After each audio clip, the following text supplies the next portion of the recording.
Are we good to go? Okay, excellent.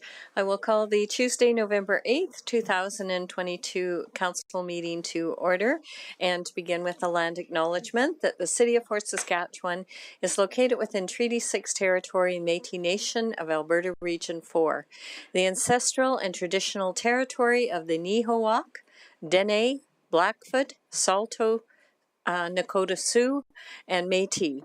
We acknowledge the many First Nations, Métis, and Inuit whose footsteps have marked these lands for generations. It is because of our treaty relationship that we can live, work, and play on Treaty 6 territory. Thank you.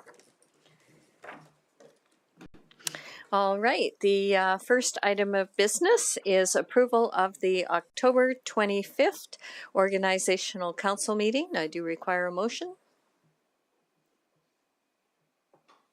Councillor Blissard, just second here.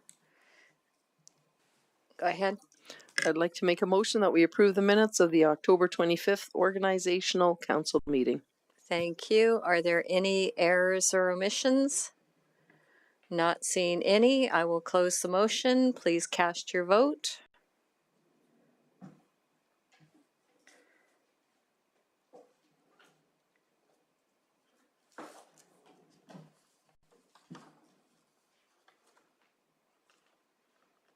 And that is carried unanimously. Thank you. The next one is approval of the minutes of October 25th regular council meeting. Councillor Nguyen, would you like to put the motion on? Go ahead. I move that council approve the minutes of October 25th, 2022 regular council meeting. Thank you. Are there any errors or omissions? Not seeing any. I will close the motion. Please cast your vote.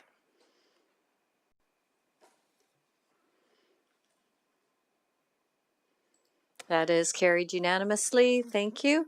We have no delegations who have registered for today, so we will go straight into presentations, and we have Mark Lee Wilson from the Transition Accelerator for the Hydrogen Hub update. So if you'd like to join us up here, you can push your button, and you are live stream. The camera's behind me for you. So on camera. Is this being recorded? Well, yes. Okay.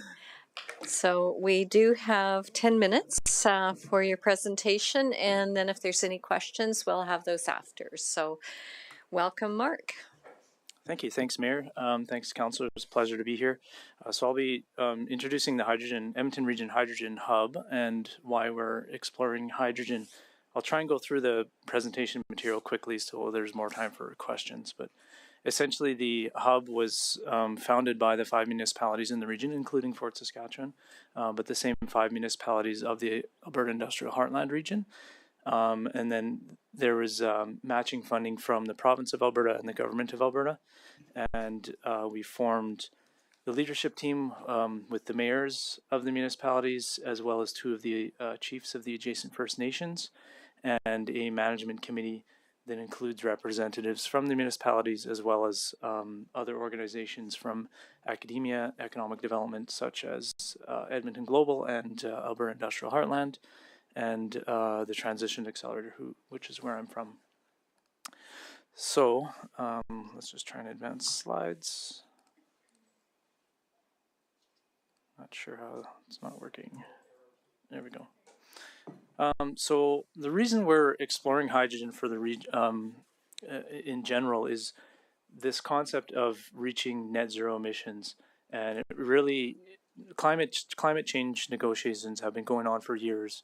But the Paris Agreement in 2015 was an inflection point where nations and jurisdictions started committing to net zero, including Canada. So Canada has a legal commitment to achieve net zero greenhouse gas emissions by 2050. So what that really does is changes the mindset of away from reducing emissions to how do we construct an energy system that is compatible with net zero. So it turns out there's 2 really big important pieces to that energy system. One is electrification. We hear lots about that: solar panels, wind turbines, electric vehicles, etc. but the other is hydrogen. And hydrogen is important for hard to decarbonize sectors like heavy transportation, building heat for really cold regions such as here, industrial feedstock, etc., even electricity generation. So that's why hydrogen has become important as part of the energy conversation around the world. But the Edmonton region in particular has very unique characteristics that make the advancement of hydrogen very attractive. We have existing low carbon hydrogen production at scale. We have carbon sequestration and carbon management infrastructure right in the heartland, most of it. But what that also means is we have the workforce, we have the skill set, we have the supply chain, so the fabricators, the welders, the valve and fitting suppliers, all within the Edmonton region. And as well, we have large local markets in heavy duty transport. There's over 5,000 trucks per day that drive between Edmonton and Calgary. So really uniquely in the world, I would say the Edmonton region is as far as the opportunity to advance a new hydrogen economy. So that's why the hydrogen hub was formed. Just a quick primer on what hydrogen is. You could think of it as basically natural gas. It's very similar to natural gas. It's a combustible gas. You can move it around in a pipeline. You can move it around in tanks. It has some unique characteristics compared to natural gas. When you use it, combust it, it only produces water as a byproduct, whereas natural gas produces carbon dioxide, making natural gas not compatible with the future net zero energy system. But hydrogen is. The likely uses we see for it is in heavy duty transportation, where it's already economically competitive with diesel.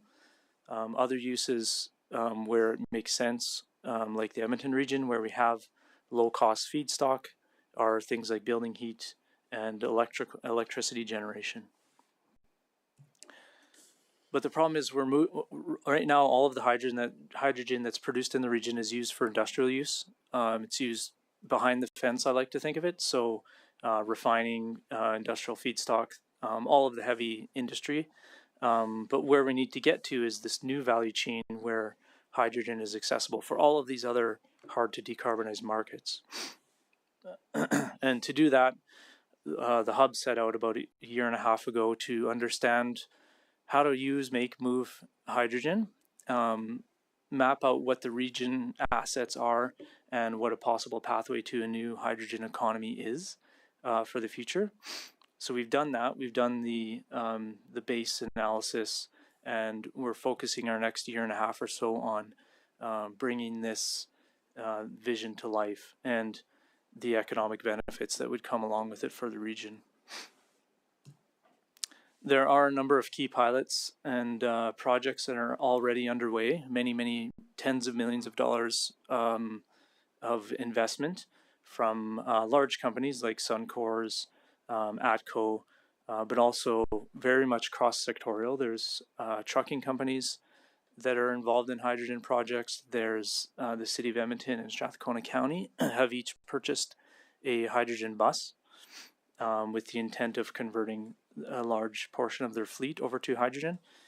CP Rail also has constructed a first in the world long-haul freight locomotive project.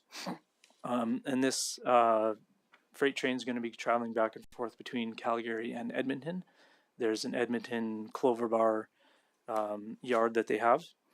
Edmonton International Airports has a lot of activity. ATCO right here in Fort Saskatchewan is undertaking a blending project to look at the feasibility of blending hydrogen into the utility system for heat. And the list goes on. I won't go over all of the projects. The point is there's a lot of momentum in the industry. The recent announcement with Air Products has just cited a $1.6 billion investment. They've got support $300 million from the federal government and another $160 million from the provincial government to support this net zero hydrogen production complex that will be sited. It's actually in Edmonton, I think, or Strathcona, no, Edmonton, Orem, the Orem industrial area. And that's just a sign of the momentum and the opportunity that hydrogen is bringing to this region already, even though it's very early days. We were the first in Canada to really talk about hydrogen and move hydrogen forward, but there is a lot of activity across the rest of Canada and lots of activity across Alberta as well. So Southeast Alberta, there's hydrogen production there. They've released a feasibility study. Calgary is very interested in hydrogen. They're releasing a feasibility study very soon as well. But also across the prairies, Regina, Winnipeg, who I don't have listed here, but also Vancouver and BC is studying ways to incorporate hydrogen into their economy. Our next steps to unlock this economy is to open up a transportation corridor between Edmonton and Calgary. We have projects on the go already. The fueling station will be operational in December of this year. But ultimately where we're moving towards is a Western Canadian hydrogen economy anchored from the Edmonton region, because the Edmonton region is going to be one of the lowest cost places to source hydrogen. So we can really help enable a sector-wide energy transition. And that's the end of my presentation. So I will pause for, which I'm sure there's a lot of questions that, because I skipped over a lot of things. Great. Thank you very much for your presentation. Great announcement that we did here this morning. So thank you. I'll open it up if anybody has any questions regarding the Hydrogen Hub or the accelerator. Councillor Abatoye. Thank you so much for your presentation.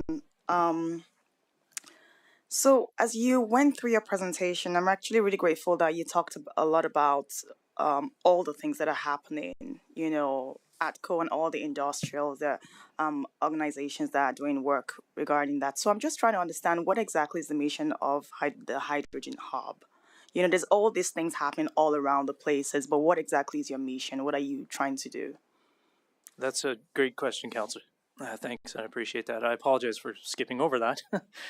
So our mission is, as an alliance of organizations, is to accelerate the deployment of hydrogen investment along a hydrogen value chain in order to create a new economically viable hydrogen economy in the region.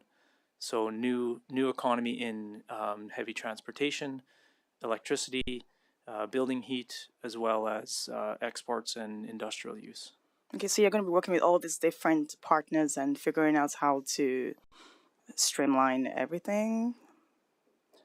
Yeah, so what we do is we take a value chain approach and we look at hydrogen production, distribution, and all of the different end uses. And we've actually constructed financial models for each of those sectors. So we understand which are the most economically viable. We understand who the interested stakeholders are across all of those value chain sectors. And we do work with the stakeholders, both one-on-one. We take meetings with them. We also work with them with workshops, one-on-many type of thing. We also do matchmaking, and we also do webinars, monthly webinars. So just as an example, some of those projects, so Suncor's built a fueling station that's going to be online in December. That was something that we convened all the parties on. The hydrogen buses, the City of Edmonton and Strathcona County, we convened all the parties on those, wrote the project proposal, submitted it to Emissions Reduction Alberta, and got the project funded. Suncor and ATCO have, not recently, they have announced a large production facility in the Heartland region, scheduled for 2028. As part of our matchmaking, we literally introduced ATCO and Suncor hydrogen groups. Okay, thank you. Can I just ask one more question? I'll go to Councillor Kelly and then I'll come back to you, okay? Sure. All right, thank you. Councillor Kelly? Yes, thank you, and good afternoon, Mark. The use for heavy hauling, I assume that it's not an internal combustion engine that would be in the truck. So can you give us some idea, if you can, on the cost of operation per kilometer and the cost of a hydrogen capable truck versus a traditional diesel truck? Sure. Thanks, Councillor. So there's actually a lot of answers to that question. First, I'll describe there's two technology pathways for hydrogen in transportation. You're right in that one of them is not combustion, so it's a fuel cell. So it's a fuel cell electric truck. So really similar to a battery electric drivetrain where you would have a battery and you would have electric axles and an electric final drive. But instead of charging the batteries, you have a hydrogen fuel cell which accepts hydrogen and then produces electricity. That's the most efficient and long-term, probably viable technology for hydrogen because it has a lot of efficiency benefits over a diesel engine. The total cost of ownership of a hydrogen fuel cell truck is projected to be quite a bit less than a diesel engine, both from a maintenance point of view, but also a fuel efficiency point of view. Now, there's a lot of factors in there: the price of hydrogen, the cost of the vehicle. So achieving that lower total cost of ownership is going to take more work. Just to give you some numbers, it's about $2 per kilometer for a diesel engine total cost of ownership. And a diesel truck is about $200,000 capital. Right now, fuel cell trucks are about $500,000 to $600,000 total capital, but the total cost of ownership is still close. It's just over $2. So if we can get that capital cost down, or get some capital subsidies from the federal government through their climate funds, the total cost of ownership for the trucks then becomes very attractive for trucking companies. And that's what we're working on doing right now is putting together a consortium of trucking companies so that we can access some of these large, multi-billion-dollar pools of funding from the federal government. So that's the longer term play. The second pathway is hydrogen diesel dual fuel, where you combust hydrogen in existing diesel engines. So you can either retrofit this technology onto an engine, or you could put it onto a brand new diesel engine as well. The advantage there is that the incremental cost of that technology is only about $30,000 to $70,000. So it's a lot more accessible from a capital point of view and a lot more available in the near term. And it also has the added benefit that if you can't find a hydrogen fueling station, you could still operate the vehicle on diesel and return to base. So we see both of those technologies as very important. The dual fuel technology we see as one of the first technologies to deploy sort of in the next year or two, while there's not many fueling stations available, but that will help create demand for hydrogen as a fuel. And then eventually, as the hydrogen fuel cell truck technology becomes available, we can get more of those trucks on the road. Great answer. I learned a lot. Thank you. One more question, please. And I think you've already touched on the answers in your response you just gave, but in your estimation, Mark, what's necessary to achieve a tipping point so that this technology becomes commonplace? Great question. The one-word answer is scale. We have the technology. We have the know-how.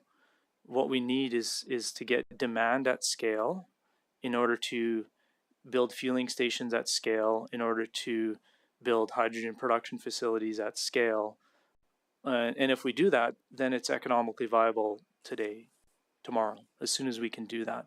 The challenge is getting it to scale with the confidence of all of those sectors: pipelines, trucking companies, production facilities, fueling stations, right? We can't just overnight build all of those. So that's the exact challenge that we're trying to overcome is getting to that scale. So we don't necessarily need to wait for any particular technology or any breakthroughs to happen. We have everything that we need right now. We just need to collectively get to scale.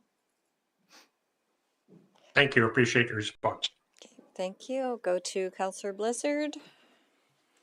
Hi, thanks for the presentation. So I'm kind of looking at the safety on roadways. So the tanks on these trucks are going to be pressurized because hydrogen is a gas normally, right? So you're going to have high pressure tanks. Propane has been used in the past and it really didn't take off. So how is this going to be better? And what if two trucks collide? What if a car and a truck collide? Is that going to be a danger on roadways? Mm-hmm. So thanks, Councillor. There's a few things to unpack there. So I guess first I'll unpack the perceived safety issues. So it will be similar to propane vehicles or gas vehicles, right? Like right now, gasoline vehicles, you're driving around with 60, 80 liters of flammable fuel under your back seat, right? When those get into an accident and there's a leak, and if it ignites, there's a lot greater chance of the gasoline spreading and the flame actually spreading. Whereas hydrogen, first of all, the hydrogen is transported in carbon fiber reinforced tanks. If there is a leak, it would likely be on a fitting or some small ancillary part of the system. But hydrogen disperses very, very rapidly and it goes straight up. So if there is a flame, there's a small likelihood of it spreading. The flame would just basically go shoot straight up, kind of like a blowtorch, and that would be all that happens there. The other feature of a hydrogen flame is there's not much, and I'm getting a little too technical, there's a low radiant energy from the flame, meaning if there's a hydrogen flame, if you bring something near it, it won't ignite as readily as if you brought it near like a gasoline flame or a wood flame for that matter. You know, if you bring a piece of paper close to a wood flame, it'll ignite because there's a lot of radiant heat. But for hydrogen to ignite other materials, it has to be actually in the flame. So that's, I guess, a long way of answering that the engineering solutions exist for those. I think that there's a lot of public perception and awareness challenges that we still need to overcome. But I mean, it's an engineering problem with engineering solutions, I would say. Okay. And the other question I have is, so you're saying a lot of trucks, do you see a future in cars for this, or are cars more going to go the electric way, or do you see this as a potential vehicle too? Well, I don't like to be in the business of predicting the future, but I like to say that we can make the future. And the reason that we're focused on heavy trucks is because they disproportionately burn a lot more fuel than passenger cars, like orders of magnitude, 50 to 1 sort of thing. So they become a low-hanging fruit, so to speak, or a leverage point where we can invest small amounts to get to that scale that we need quickly and engage a small number of trucking companies as opposed to trying to engage a large, general public to try and incentivize the adoption of hydrogen. So that's why there's an economic case to look at heavy trucks first. There is sort of a general consensus around the world that battery electric is the way to go for passenger vehicles for the most part.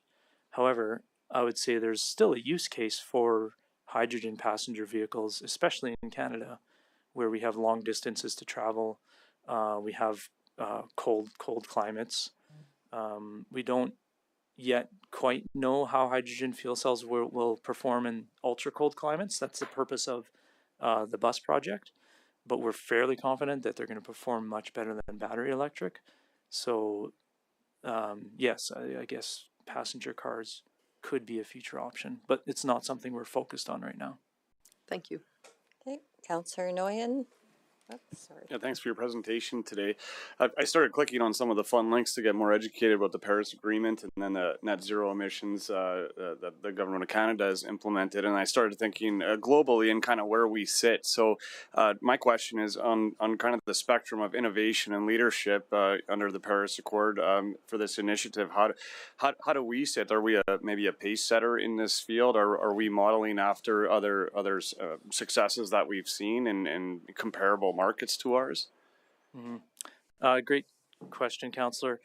I can't say I have a good news answer for that. We're definitely, as Canada, we're lagging behind most of our peers in that the Paris Agreement, I would say. Europe is ahead of us as far as their pace and their ambition. The U.S. is now leapfrogged us with their recent Inflation Reductions Act that just passed. And just to give you a flavor of that, so we're struggling to get enough attention and government support to get a handful of trucks on the road in Alberta, even though we have this sort of perfect storm of ingredients for low-cost hydrogen. Europe has hundreds of heavy-duty hydrogen fuel cell trucks on the road already. Hyundai, one manufacturing company alone, has 25 that they deployed in Germany. The Inflation Reduction Act in the U.S. has a $3 per kilogram subsidy for hydrogen. And just to give you a translation on what that would roughly be equivalent to, that's about $1.50 or $2 per liter diesel equivalent. So it would almost make hydrogen free here, more or less. So yeah, I would say we're behind on a lot of those. But what we are ahead on is this, what the hub is doing, this idea of thinking along the value chain and understanding what the actual hurdles are to overcome them and put consortiums together to basically make our own future, right? So if the government of Canada isn't going to release a program that's going to really enable this, we're going to create our own program. That's sort of the approach that we've been taking. Great to hear. Thanks. Okay, you're good. Councillor Abatoye. Go ahead. Thank you once again. You answered my question around inflammability of the gas.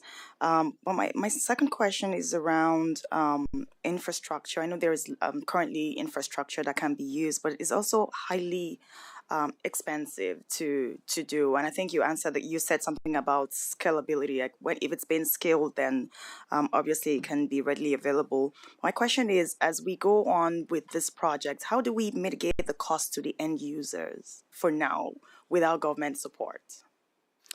So yeah, that's another great question, Councillor. The short answer is that we can't do it without public support, without government support in the short term.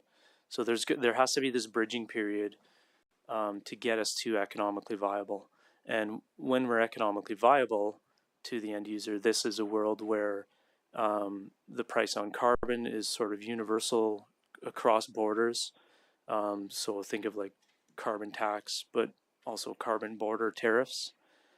But so in order we can either wait until that world evolves around us and then react and then respond and sort of catch up, or do what we're trying to do is create the world and create us as being the leaders in that world, and use the government, the federal government especially, as a bridge to get us to that future world. But in the meantime, we've built something that's going to be not only economically viable, but economically prosperous for us in the future. And there's going to be actually an overlap between, if this net zero future unfolds, there's going to be an overlap as oil exports are plateauing and decline demands around the world. When hydrogen demand is increasing, there's going to be this overlap for our region where we have an increase in both of them. So we're sort of stacking the economic benefits of both energies for a period of time. So that's really the prize, I guess, that we're really trying to go after, is to set ourselves up for a future that's prosperous. Excellent. Thank you so much. Great. So it looks like all of the questions, I get the opportunity to ask questions at our leadership meeting, and Mark is always excellent at being able to answer any of them. So thank you for all your knowledge that you have, and keep pushing this forward. And thank you for coming out this evening to Fort Saskatchewan to present, and to the other communities as well. Mm-hmm. So thank you very much. Thanks, Mayor. And we do have a full agenda. We don't require you to stay, so you are welcome to leave when you want to. Okay, great. Thank you very much. Okay, the next item that we have is the 2022 audit plan. Mr. Northey, are you introducing this one? All right.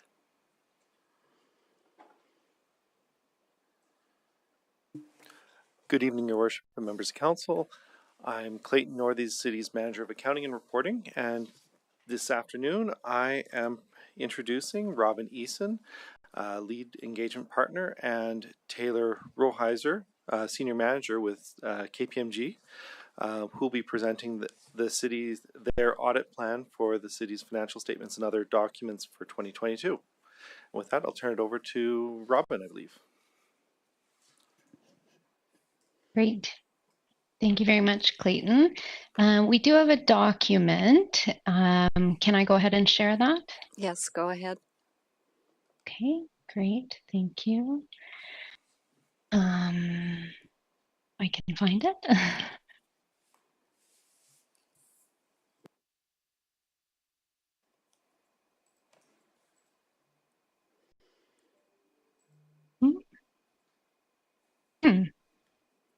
I don't think I can share it. Robin, I have it here if you want. I can just tell me when. Sure, if you don't. Yeah, if you don't mind, Clayton, that would be great. And I will actually get everyone to turn to page 6. Perfect. Thank you so much. Excuse my technical ignorance. Well, as Clayton mentioned, we're here today to go over the audit plan. We are at the planning stage of our audit. We have had a preliminary meeting with administration and they've gotten us up to speed on the year so far, but we would like to go through our plan with council today, really get your feedback and ensure that there aren't any items of significance that we haven't already included in the plan, and make sure that you're in agreement with what we've laid out for the 2022 audit. So we will take the document as read, but there are a few high points that Taylor and I would like to point out for you. On this highlights page, you can see a number of the items that we've elaborated on in the plan. Firstly, what we wanted to refresh your memories on is really the scope of the audit. So that's included towards the top of the page.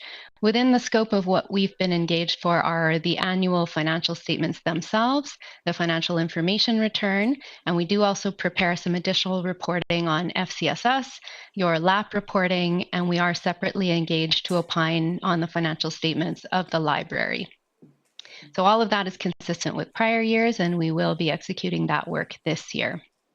On the right-hand side of this screen, what we wanted to touch on are our other areas of focus. So these are the main financial statement items that you will be familiar with, where we execute a series of procedures to ensure that we have appropriate audit evidence to support the amounts that are presented in your financial statements. So we have expanded on these particular areas throughout the document, so you can see the nature of the procedures that we've planned to execute, and we will touch on them briefly, but we're hopeful that the details within this document have given you enough background on these particular areas. The last item that we wanted to touch on this page is the rightmost box there, and it speaks to a new audit standard or revised audit standard that is effective for this fiscal year, and we will be implementing during the course of our work for the city. So this standard, we have again included some details towards the end of the document, and we will touch on that, but we wanted to ensure that council was aware of this standard and what that will mean in terms of the execution of your audit this year. So if you hold that thought, we will circle back on that, but I'll keep moving you forward through the document. And if you don't mind going to page 8, I just wanted to touch on materiality here. So what we have included on this slide here is our preliminary materiality calculation. We calculate materiality as a means of gauging the extent of audit work that we will perform at year end, and it's also a measure that we use to evaluate any potential differences or errors that we may encounter through the execution of our work. So the purple box on the left, you'll see materiality there is disclosed at 2.6 million. That's our planned level for 2022.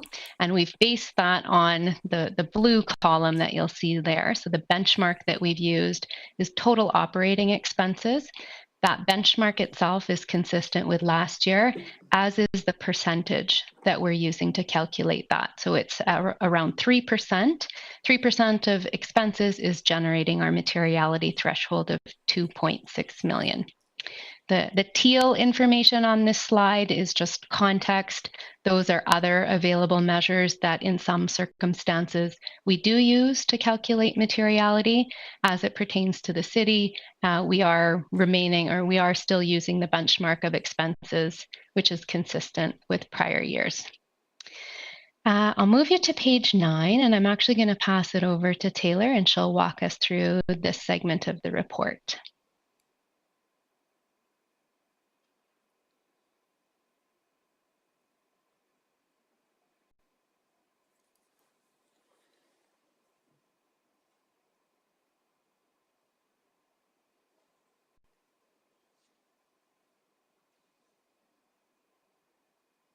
Do you have your microphone on, Taylor?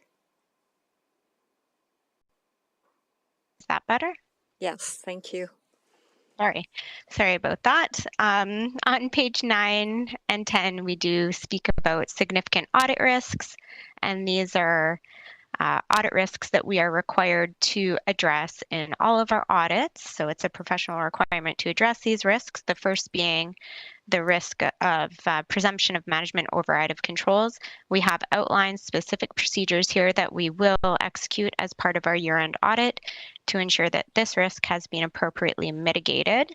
The second risk on page 10 is a risk related to improper revenue recognition, and due to the nature of the revenues that do come to the city, we are able to rebut this significant fraud risk and are able to execute our regular audit procedures on the revenues that are recognized by the city.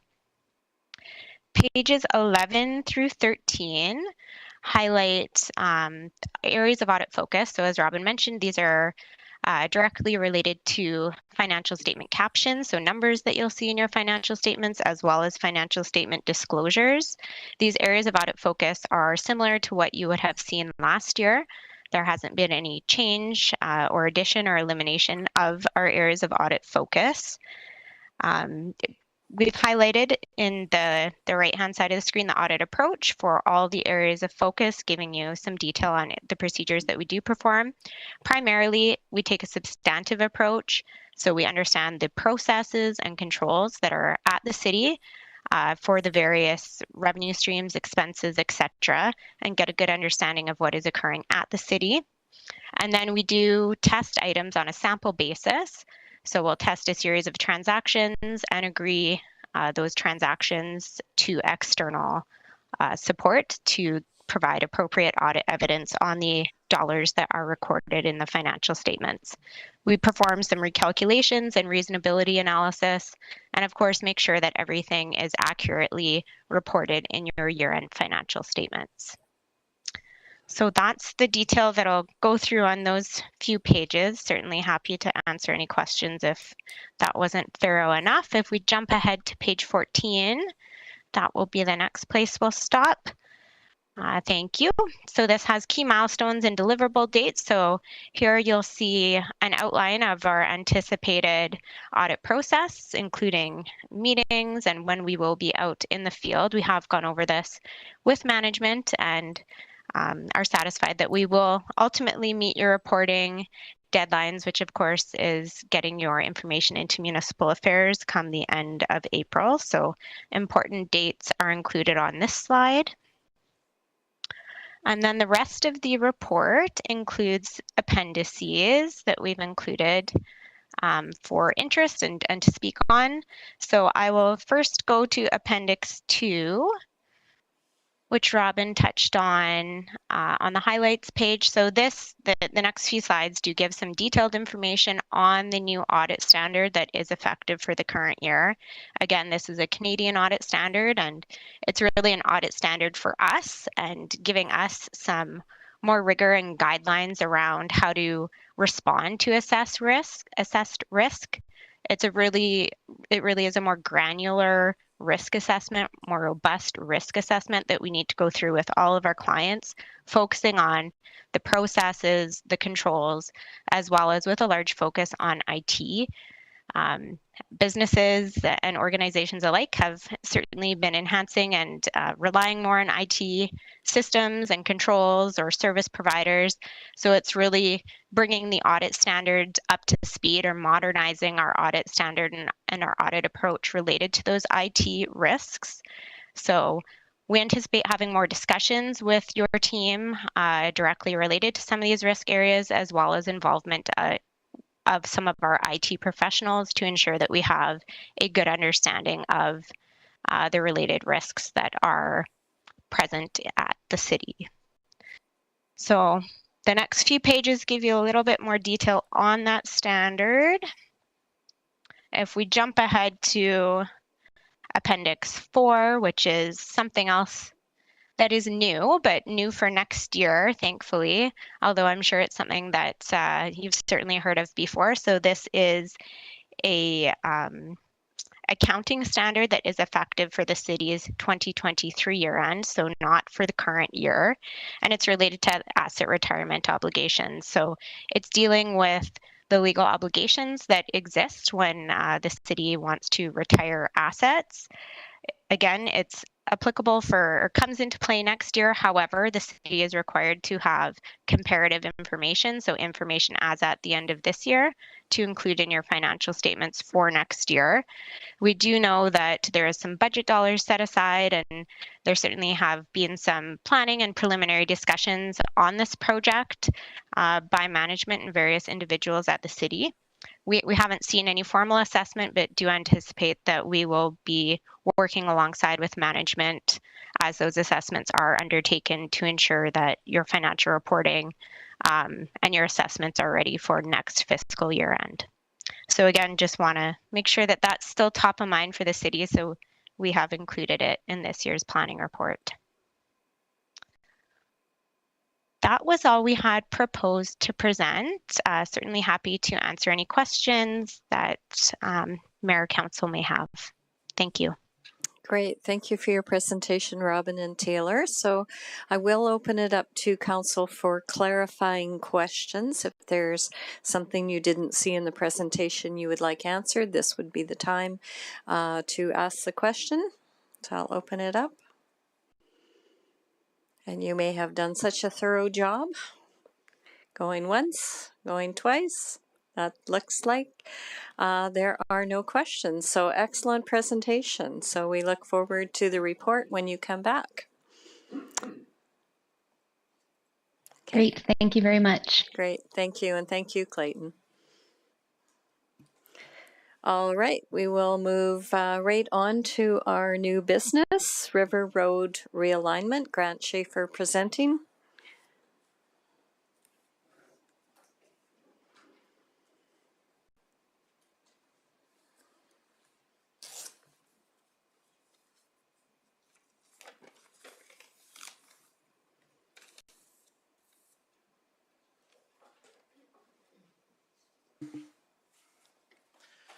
Thank you, Your Worship, members of council. My name is Grant Schaefer. I'm Director of Fleet Facilities and Engineering, and I'm here today to request direction on Project 18037 River Road Realignment. In 2017, heavy rains caused a portion of the riverbank along River Road to slough, putting the road in danger of collapse. Barricades were installed to reduce the road to one lane and move traffic away from the bank edge. In 2018, Project 18037 River Road Realignment was approved to realign River Road around this area. Through negotiations with the adjacent landowner, acquisition of right-of-way was agreed to. This is in order to accommodate the road realignment. While conducting detailed design and environmental assessments of the land, the estimates for the project have increased dramatically. These include $250,000 for environmental remediation, $100,000 in additional safety improvements along River Road, $50,000 in additional environmental investigation, additional engineering fees of $100,000, inflation of $55,000, and a project contingency of $155,000. In total, this is $705,000 above the originally approved budget. As part of the River Road review, speed and traffic data were also collected. Traffic volumes vary between 300 and 900 vehicles per day, with an average of about 500. This is comparable to the gravel portion of the road to the dog park. Speeds along this section of road we found are very high, with a V85 speed of 68 kilometers an hour and maximum speeds over 100 kilometers per hour. This roadway has been posted at 40 kilometers an hour for a number of years. This becomes increasingly alarming as this roadway is used by recreational users and as an extension to our trail network. The realignment will add some additional curves to the roadway, so this will hopefully slow traffic down. However, additional traffic calming measures may be warranted after the work is complete. Options were also explored. The roadway could be converted to a recreational trail within the existing project budget. This would include swing gates at both ends to allow vehicle passage for maintenance as well as emergency situations. Public engagement could help inform the decision by identifying users and their concerns, as well as receiving formal comments from industry in the area. Administration has completed the level of engagement checklist within the public engagement framework and policy. This checklist recommends that an engagement be undertaken prior to closing the road and converting it to trail. The information gained from the engagement could better inform council on the importance of the roadway to commuters, industry, and recreational users. Funding for the engagement would be from the existing budget and would be included in a future project budget amendment if required. Administration has developed 3 options for council's consideration. First, council could direct administration to conduct a public engagement regarding the closing of River Road and converting it to a trail to better inform their decision, the results of which would be presented back by the end of Q1 2023. Secondly, council could amend the budget and add $705,000 to the project and move forward with the realignment as originally planned, and this work proceeding in spring of 2023. Thirdly, council could amend the scope of the project from road realignment to trail conversion, with this work again proceeding in the spring of 2023. Administration is recommending that council direct administration to conduct a public engagement regarding the possibility of converting River Road to a trail, and that the results of the engagement be presented back to council prior to the end of Q1 2023.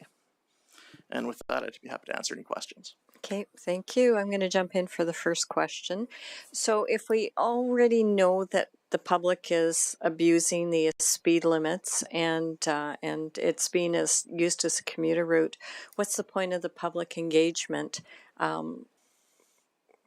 Really, because do you not believe the people who live there or are in the campground are going to say, well, yeah, shut it down, but those who are using it as a shortcut? So what really do you expect to benefit? Your worship, a few things I would hope to get out of that.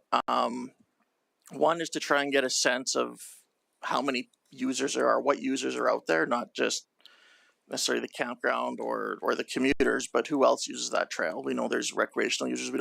It's tough to quantify that. We're hoping to be able to reach out and try and get some idea of that.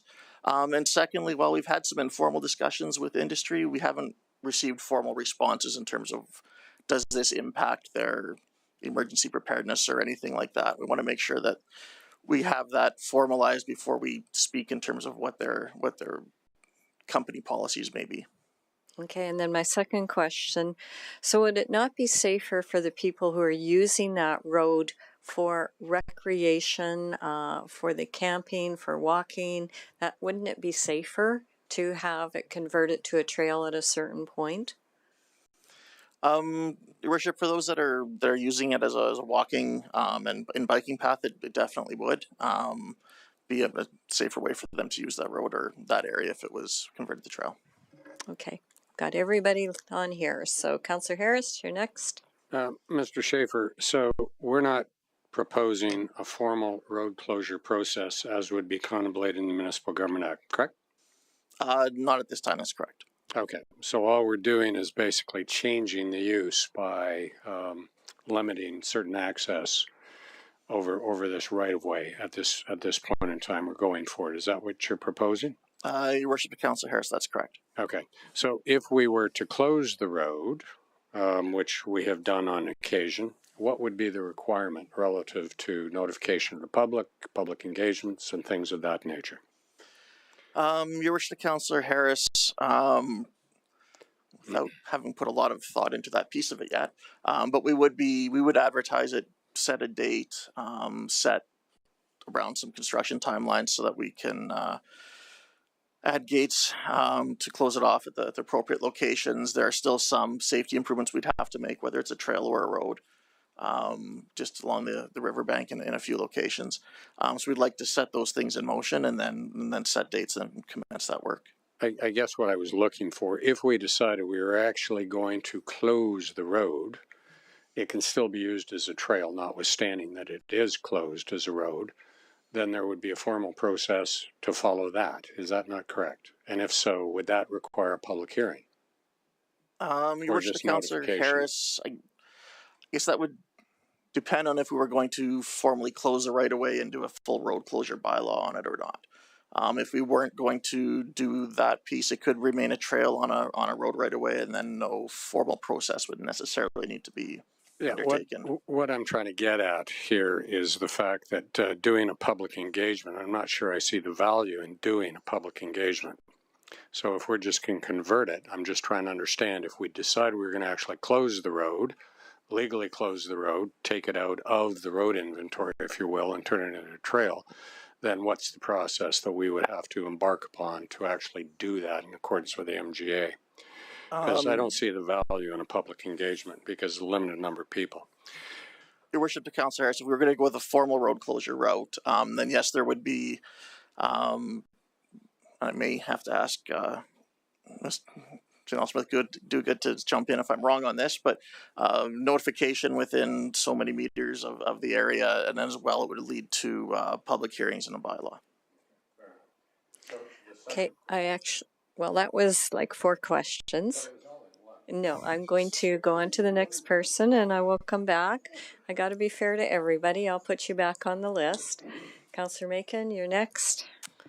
Thank you. I have lots of comments, but just to keep it to a question right now, I will just ask, why do we need this to be in the form of public engagement to get a formal comment from industry? Can we not ask for that? Your Worship, Councillor Macon, we can ask it and we can try and get that. I think it also brings in a little bit more of the public's feeling and what other users are out there.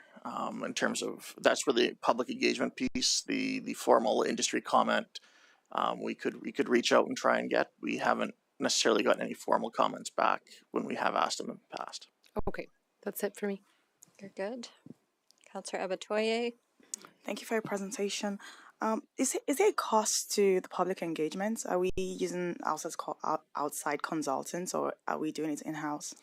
Your Worship, Councillor Abatoye, we estimate about $20,000 just to do some advertising and bring in some, to set up the online portion of it. We would run that within the project budget at this time. Okay. Why can't we do it in-house though? Your Worship, Councillor Abatoye, I think some of it could just be resources that we may have or may not have available.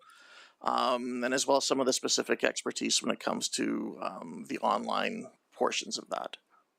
Yeah, I was going to say I support public engagement until I hear the cost. Just my final question. If we converted this road to a trail system, what would that cost look like? Your Worship, the Councillor Abatoye, I think we estimate that at about $150,000, which would fit within the existing project budget. Right, and compared to 1.15 million, is that what that is? If we're changing it, Ms. Smith, did you want to? Yeah, just to clarify, it will be an additional 150,000 above what has been spent for a total cost of 235, which would be comparable to that 1.1 number you mentioned. Okay, thank you. Okay, Councillor Blissard. I like the idea of public engagement, but I'm not allowed to comment here, so I'll just ask a question. So if we convert this to a trail, are we gonna, like, I know I don't go in that area too often, but I do once in a while, and I know it comes out at the end of 100th Street, the trail system coming from the southwest, and then you kind of are forced to walk along the edge of the roadway, because I don't remember there being a trail. If we're gonna have that part of trail, you're still gonna need a roadway open to at least the campground, right? So this will be just the piece past. Your Worship, the Council Blizzard, actually this fall, we just completed a short little link in there. So when you come off out of the river valley, you can cross the road now at the tennis courts. And there's a small trail link we put in that leads to sidewalk and then continues on the trail into along the side of the road. Yeah, the small piece we put into along the side of the road. Okay, well, that's good. I guess that answers my question, because I like the idea of trail continuous, because it can be dangerous on the side of that road. Okay, thank you. Okay, so I'm back at top of order. So the question that I have with regards to the public engagement, when we were doing the campground, their potential for that, did we not have a lot of the residents who lived on those roads that are accessed, that are going down there? And at that point in time, didn't they state that they were quite annoyed with the amount of traffic that was zooming by? Your Worship, I'm not in a position to answer that. Maybe somebody can help. Mr. Fleming, or do you remember that? Through Your Worship, probably not with enough clarity to comment. Okay, all right. Well, I can't make any comments. So, Councillor Harris, you're next. So, Mr. Schaefer, when you did your traffic modeling on that to determine the number and the speed, did you get any impression from doing a license plate sampling as to where these people live that are using it? In other words, how many are outside of the community and using it as a shortcut as opposed to somebody driving from the city of Fort Saskatchewan to work? Your Worship, the Councillor Harris, we didn't have that. It was just our traffic counters counting and measuring speeds. So we have no idea the volume of externally oriented traffic on the road.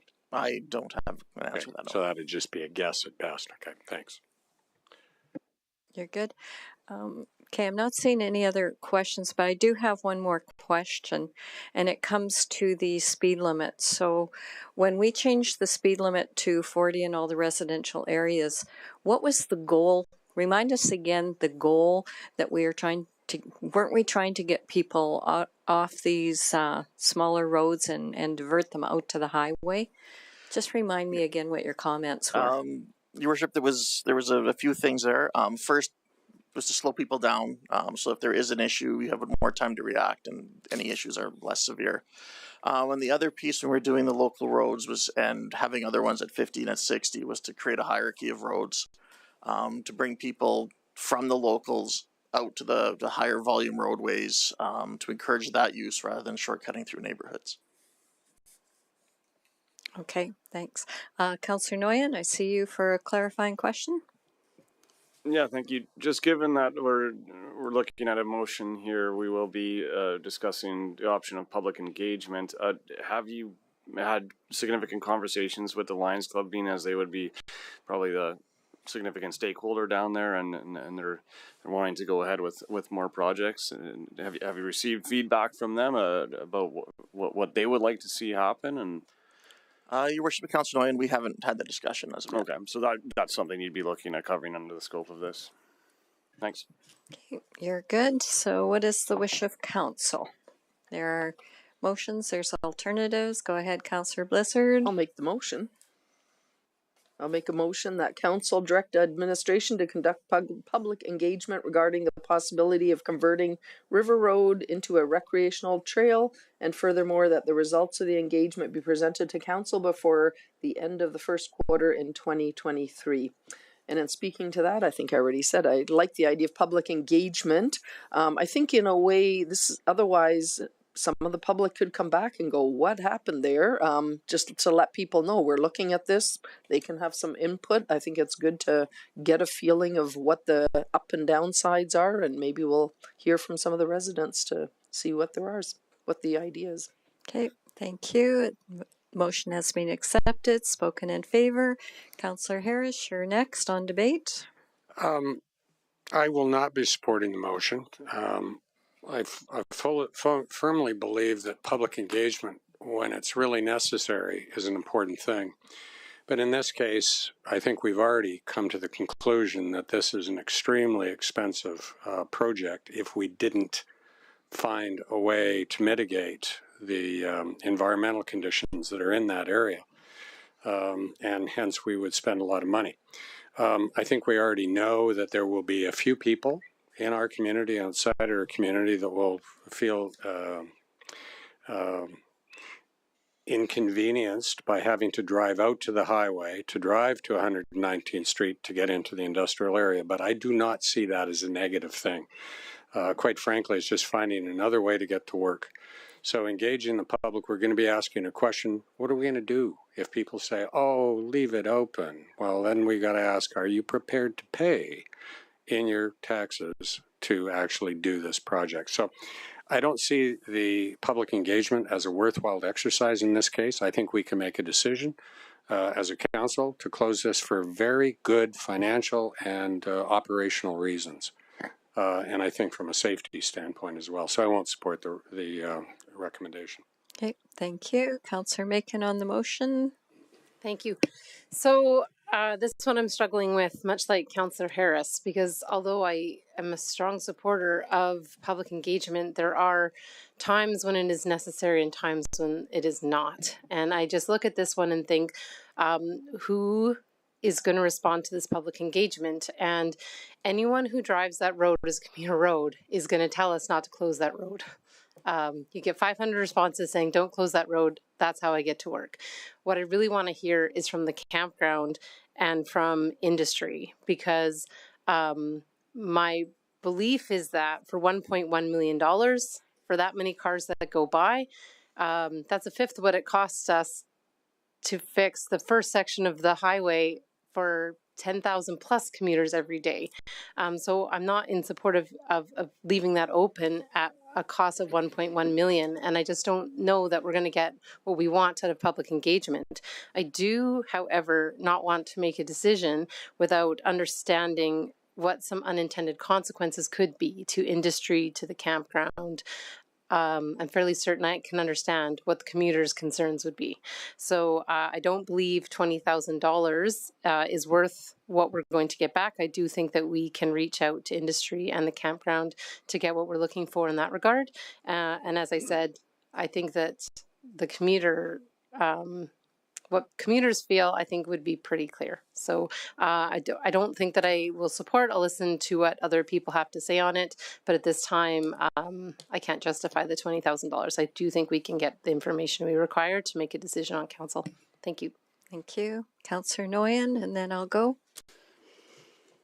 Yeah, I appreciate the discussion so far, and there's certainly perhaps a consequence of doing or not doing this. I think in my mind, it's due diligence that we should go with public engagement, so that we can at least say that we've covered our bases there as a starting point for any feedback, and it opens up the floor for anyone that's going to have a significant insight into either option should council decide to go with them. So I'm going to support this motion.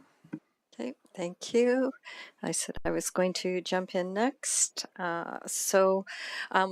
I'm struggling with the public engagement portion as well. So as being the mayor for 12 years and then on council for 3 years, I've heard all of the public engagement when the campground was being proposed to expand it, and heard from the residents that live on the roadways that go down the hill.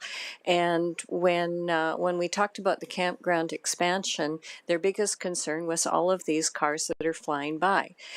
They talked about the volume of traffic that was using that road, and that they had concerns that why should a river road have that volume of traffic. Now, I know we were thinking the context of maybe motorhomes or trailers, but if there's only 45 stalls, that's very minimal traffic that would be using that. So really what I believe they were talking about at that point in time was the amount of use that was being done by industry. At the campground official opening, I did talk to Mr. Westman and a couple of the Lions members, and they said it would be great to have that road put into a trail because so many people walk on that road, and it is a safety hazard because people, want to walk out there. They're going up to the other trails. I've also had the opportunity of talking with, industry through the Alberta's Industrial Heartland, and surprisingly enough, many of them do support closing that road. They say they should be pushed out to the highway because, you know, that's just where they should be driving to. And I guess for me, when I look at this, it's kind of the same comments that I've heard before, is if you've got 500 to 900 that are using that per day, those are the ones that are going to come out and say, no, I don't want it closed. I want you to spend $1 million to upgrade this road. So I guess I really have to question what kind of weighting that we would put on their input versus maybe half a dozen residents that live in that area that say, you know, or the campground people that are only there seasonally. So for me, I really struggle with spending $20,000 to get the answer to the question, or to get the answer to the questions that we already know what the answer is. So, I'm just really struggling with the public engagement, but I will listen to others. Councillor Abatoye, you were next. Just a few questions before I speak on the motion. What kind of outcome are we expecting from this public engagement? It will either be, okay, yeah, we support that the road is closed or not, and then what do we do with that? Your worship to Councillor Abatoye, I really honestly don't know what the outcome will be. I mean, we know what a certain group of people are going to say, but we don't know what the response from others will be in terms of that use. So okay, let me rephrase my question. Assuming people said, no, we don't want that road closed, what will be the next step? Your worship to Councillor Abatoye, we'd bring that information back. We'd try and quantify it in terms of where that information came from. We'd be trying to gather postal code information, where are they coming from, where are they going to, those kinds of things, and try and put some reference around it so that it makes some sense. Sorry, you're missing my question. I'm saying, what is the next step after we get this engagement, we get the results? Does it come to council for a decision, or do we go and make a decision based on the outcome of the engagement? Your worship, Councillor Abatoye, it would come back to council for a decision on how you'd like to proceed at that point. Okay. And from what I've heard today, it seems like most of council, like I'm just saying based on what I've heard, most of council is in support of closing this road.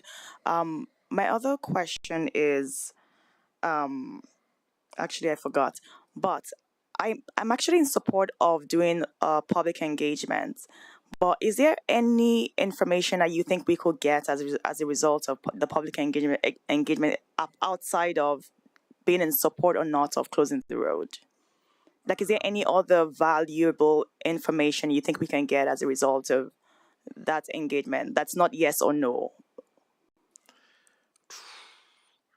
That could be valuable in helping make a decision on what to do. Your worship, Councillor Abatoye, I'm not sure how to answer that. I think that depending on the questions we ask, maybe some of the detail can help. Where are those commuters coming from, where they're going to? It helps understand a little bit about traffic patterns and how people are using our roadways. There may be links with other projects we could tie in, but specifically off the top of my head, I couldn't answer another one. Thank you so much, and sorry for putting you on the hot seat there. But to the motion, I absolutely support public engagement, but like I said, there is a price to it, and I don't really see the value for it. So if we're able to do some engagements with these users, that's outside of like an official way that you think might be valuable, I'll support it. But for this specific request, I won't be supporting it. Sorry. Okay. Councillor Kelly, and then I'll go back to Councillor Harris. Thank you. Grant, if we were to spend the 1.1 million, how many meters of roadway would that mitigate? Would it cover us right through all of that narrow section and remove the chance of further sloughing or slouching of that land there and creating more road issues in the future? Your Worship, Councillor Kelly, the project would realign approximately 250 meters of roadway within that one specific area. How long approximately, Grant, is the narrow area that it seems to me to be the problem area? Your Worship, Councillor Kelly, I guess there's a couple issues there. There's the one area where it did slough, and I think to the south of that, there's another area where the riverbank is very tight to the roadway.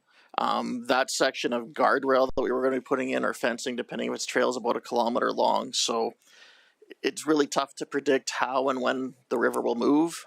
So there's a number of areas that could at some point, but to say when would be another beyond me. And I appreciate that, Grant. But nonetheless, it's on the bank, and gravity never quits. So it's fair to assume that at some point in the future there will be more settling of the land and more road issues down there. I would add that I initially, when I read your report, was in favor of the public engagement. Some of the comments, though, that have been made have kind of swayed my thought process here. I think the observation that if we do the engagement, we can assume that anybody that drives it, shortcut or otherwise, to get to work is going to be against closing the road. I think we can safely assume that. I do, though, agree with the comments that it makes sense and would actually be important to hear from the campground officially and from industry officially. And we can do that without a public engagement and get their opinion and their feedback without spending the $20,000. I'm looking at the options that you prepared for council. And the fourth one is that council refer this back to administration. And I'm thinking that that's probably the best approach for council at this time. Refer it back, ask administration to do a formal request to the parties that we believe are important, and let's take another run at this in a couple of months' time. I won't make the motion, but I would certainly welcome somebody doing it. Thank you. Okay, thank you. I'll go to Councillor Harris. And through our procedurals bylaw, I have to give everybody one opportunity before I repeat the speaking order, just for clarity. Go ahead. The City of Fort Saskatchewan adheres to the principles of public engagement, public participation, and we follow the spectrum of public engagement, correct? Your Worship, Councillor Harris, that's the policy, yes. We do. And public engagement has a number of reasons. Sometimes you engage people to find out what they think to actually inform the decision-making process. Sometimes you engage the public so that they know what we're going to do and the reasons why. And I think that's where we are right now. And I see that as a more generic, broadly based focus in terms of advising the public in general terms that we're going to do this for these reasons. I think Councillor Macon made a good point. Councillor Kelly made a good point. I can see engaging industry only insofar as letting them know what we're proposing to do, and letting the Lions Club know what we're proposing to do, because we are not cutting off access to the campground. Most people that access the campground, I suspect, at least from my past experience, access it coming down 101st Street. And they get in and out of the river valley very handily on that route. And so in terms of public engagement, I don't see the use of engaging the public in that manner as useful, because people will tell us what they want to tell us, but we're not likely to respond to it because we're dealing with a very significant capital project cost here. And I think the time has arrived to make a difficult decision. And Councillor Noyan, you made that point earlier. We've been elected to make difficult decisions from time to time. And sometimes we have to sit up here without necessarily engaging the public in a general large picture sense to make the tough decisions. Is this a tough decision? No, I think it's pretty straightforward. But if we do talk to the people that run the campground, that's fine. If we do let industry know what we're proposing to do, then I think that has value. But in terms of going out to the general public overall, to ask them what they think about it. I don't see any value in that whatsoever. Okay, thank you. Councillor Macon. Thank you. To the chair, would it be appropriate to make a referral motion, or do we have to wait till this one is voted on? Well, you can do a referral motion at any point in time. If you want to wait until questions are completed, then I could come back to you and then you can make a decision if you want to do a referral. Because I do have one more question. Okay. Okay. So, okay. Just going through the list. So I guess my next question is, you put option 3 on there, that council amend the scope of project from realignment to trail conversion. So I guess my question to Mr. Fleming is, if this motion were to fail, just if it were to fail and that one came on as number 3, would it then take on the public engagement of letting people know what we're doing? Through your worship, we would do a communication plan. I wouldn't describe that as engagement, but there would be communication involved in closing the road and moving forward as a trail. So I guess then my next question to that is, if you're seeing a different type of engagement that council's looking for, would option 3 or alternative 3 not suffice as opposed to referring it, coming back with that option then? Because isn't it basically the same? I think if you did so it depends on the conditions of the referral. If it sounded like if the referral is just check in with industry and check in with the campground and come back, and we could do that internally and don't engage the general public, then we would go away and do that and come back as soon as we had the results of that inquiry. If council passed the third motion, we would simply, the decision would be done and administration would go away, start informing the public and start the process of converting the road. Okay, what kind of time frame do you think it would take to contact the Lions Club and the industry that's, I would say, would you not just contact the industry that's most affected? I mean, I think Nutrien's the one that's closest, and the other ones typically for the Dow, and those ones wouldn't, would use the highway anyway, or should. Yeah, I mean, how do those industries perceive the road? Is it part of their emergency management plan in some way? I think any of the industry along that road, even leading up to where IPL is, we'd probably want to at least check in with. But okay, yep. Okay, thank you. All right, Councillor Macon, did you want to do a referral? Excuse me, Your Worship. Just for clarification, we do have that motion on the floor now. So if a referral is made, this motion will come back as is because it hasn't been voted on yet. So just for clarity. Okay. Like if this motion was voted on and then the next motion is to refer this item back. Okay, just so that it's not left hanging with this motion. Okay, so I'm going to go to Councillor Macon. So would you be referring the full public engagement portion, or are you looking for more of a referral for the smaller engagement of just contacting the Lions and industry? I think the second. Okay, so if it's not specifically for this one, then I would say we would have to take the vote on this one, and then we could put another motion on that would include contacting the Lions Club and industry. Councillor Harris? Well, the clarification, I think those two parties, or the general parties of industry, and I think the city manager made a good point. Are you going to talk to everybody in industry? And I would think no. But the point is, I see it not asking them what they think, but letting them know what we're doing so that they can plan accordingly. So that's the engagement I talked about on the public participation, the spectrum. And so we're communicating in that light. And that's what I think is really critical here. And that would be, as indicated by Mr. Fleming, that would be option 3, that they would go out and tell them what we're doing. Great. So I'm just trying to get clarity on where we're going. So we do have this motion on the floor. So Councillor Blizzard, I will let you go to close on your motion.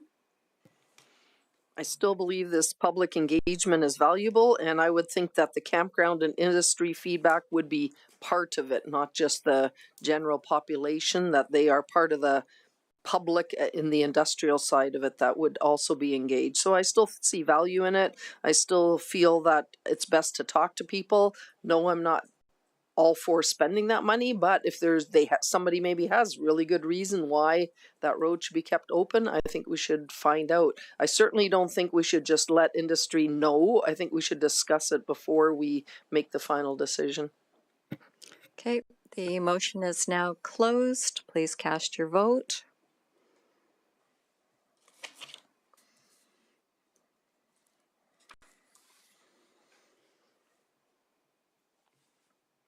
Motion is defeated. All right, so we will require another motion. Councillor Macon. All right, we'll see if I can get this right. I'll make the motion that council refer the River Road realignment request for direction back to administration to obtain feedback from industry and the campground administration and return to a regular council meeting prior to whatever you might suggest Fleming? there, Mr. Fleming. Time frame? Yeah, so your worship, can we say end of Q1? We will come back as soon as we possibly can, but just prior to end of there, because there's only one more council meeting between now and January, right? So just gives us some leeway, but we will endeavor to get out there as quickly as we can. Okay, so we will let Jennifer and Ms. Moulter work on that motion. Okay, did you want to speak to your motion? Sure. I'm not in favor of going ahead with closing that road and letting them know that what we are doing. I still think there is value in the feedback we need to get from them that will help indicate to us if there's unintended consequences that we're not thinking of.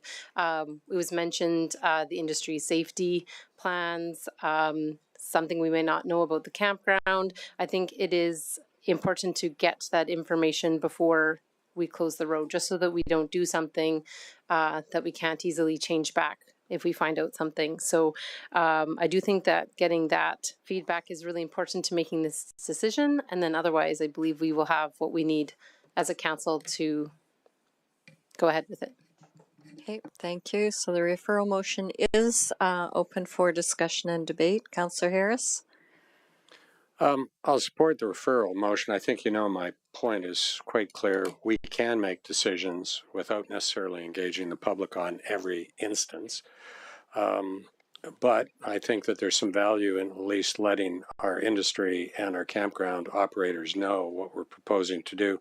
Bottom line is, if we don't close this road legally, as I asked in the first round of questions, then it's still effectively a legal road. But we're using it in a manner that council, ultimately from an operational standpoint, has given direction to our administration. So if we take and we restrict that for emergency access only, and we limit users to trail users, bicycles, walkers, and things of that nature, then I think ultimately, if something of an unintended consequence ever came up, we certainly have the ability to spend a couple $2 million to fix the road, to make it safe, and put it back in service if we need. But it is a rural road, and I honestly can't see it having any impact on industry in relation to their safety protocols. But that would be just something I would be speculating against. But I support the referral. I think what Councillor Macon is attempting to do makes eminent sense, and certainly public engagement. We're all committed to it. I think the press should hopefully pick up on this and report this so that the public will know we're proposing to do something different. Okay, thank you. So I have one additional question as you're if this passes and you go out to them. So if it's converted to a trail system, similar as we have out in Clover Park and that, where we have the bridge that isn't open, but it could be open for an emergency. Would that, if we closed it and made it into a trail where it had the access, so I guess as you're talking to them, that could still be part of an emergency evacuation plan, couldn't it, if it's still a trail? Your worship, we would be setting it up so that it could be opened fairly easily. We'd have to, again, it may change their plans a little bit if that was an emergency access plan, just in terms of timing, but it could still be used as such, yes. Okay, and as you're talking to the ones that are immediately on there, make sure you ask the question about how much or how many of their staff actually walk on that road system as well. Because in speaking to a lot of them, they do walk on that, and I know that's beyond the referral. Somebody should have point of ordered me, so I'm good. All right, Councillor Noyan on the referral motion. Yeah, thank you. I'm happy with this this referral motion. I think council is going the same direction here right now with this project, and that's good to see. And this motion covers my original question about engagement with the Lions Campground, which I think is probably the biggest stakeholder for this decision to be made. And I think talking with them and how closing this road could really change the dynamic of that entire park and surrounding is a very important conversation that we have to have. So I'm happy to go ahead with this. Okay, thank you. Councillor Macon on close on referral. Anything? Go ahead. Nothing further. I appreciate the support. Okay, so please cast your motion on the referral.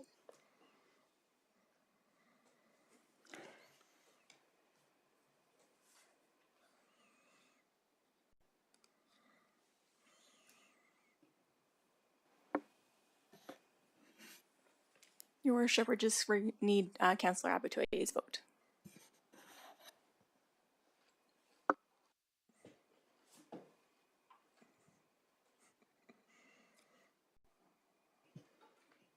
Okay, and that is carried unanimously. I have been asked for a comfort break, so I'm going to say 10 minutes, make it a hard 10 minutes. We want to start back at 3:36 because we've got quite a bit, and we also have people online that we want to respect their time as well that are coming in online. So, okay, so 3:36.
Okay, we'll just give Councillor Macon here she comes. All right, we will resume the meeting. And the next item that we have is 7.2 Industrial Competitiveness Report. Mr. Morrissey presenting. Thank you, Your Worship, and good evening, members of council. My name is Mark Morrissey. I'm the Director of Economic Development here at the city. So recently, council was provided with information regarding our competitiveness when it comes to industrial development, specifically when looking at light and medium industrial. So looking at land absorption rates for the past number of years, and this data comes from a local appraisal, or not a local, but a regional appraisal firm's database, and that tracks commercial and industrial transactions across the region. So using this data, it kind of indicates that land sales and land absorption rates for industrial lands within the city kind of lags behind some of our regional competitors, both Atchison, Leduc, Nisku, and Sherwood Park.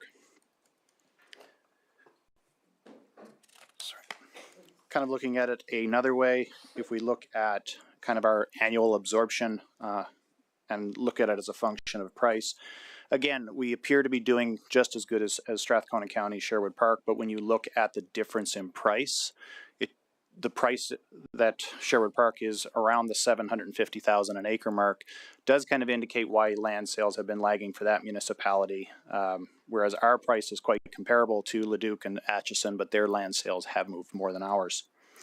So it does raise an interesting question. And that, of course, is Fort Saskatchewan competitive for industrial development? Now, to clarify, I'm speaking specifically to light and medium industrial, not necessarily heavy or energy-related investment, where we already know we are a competitive jurisdiction for that. But the answer to this question is quite complex, and it will depend on who you ask, the sectors that they're from. So recently, the department undertook a site selection analysis, a reverse site selection analysis. So worked with a site selection consultant that specializes in finding locations for companies in various sectors. And we asked them to look at all of the different categories that make up the fort and that investors will look at and try and determine how competitive we are.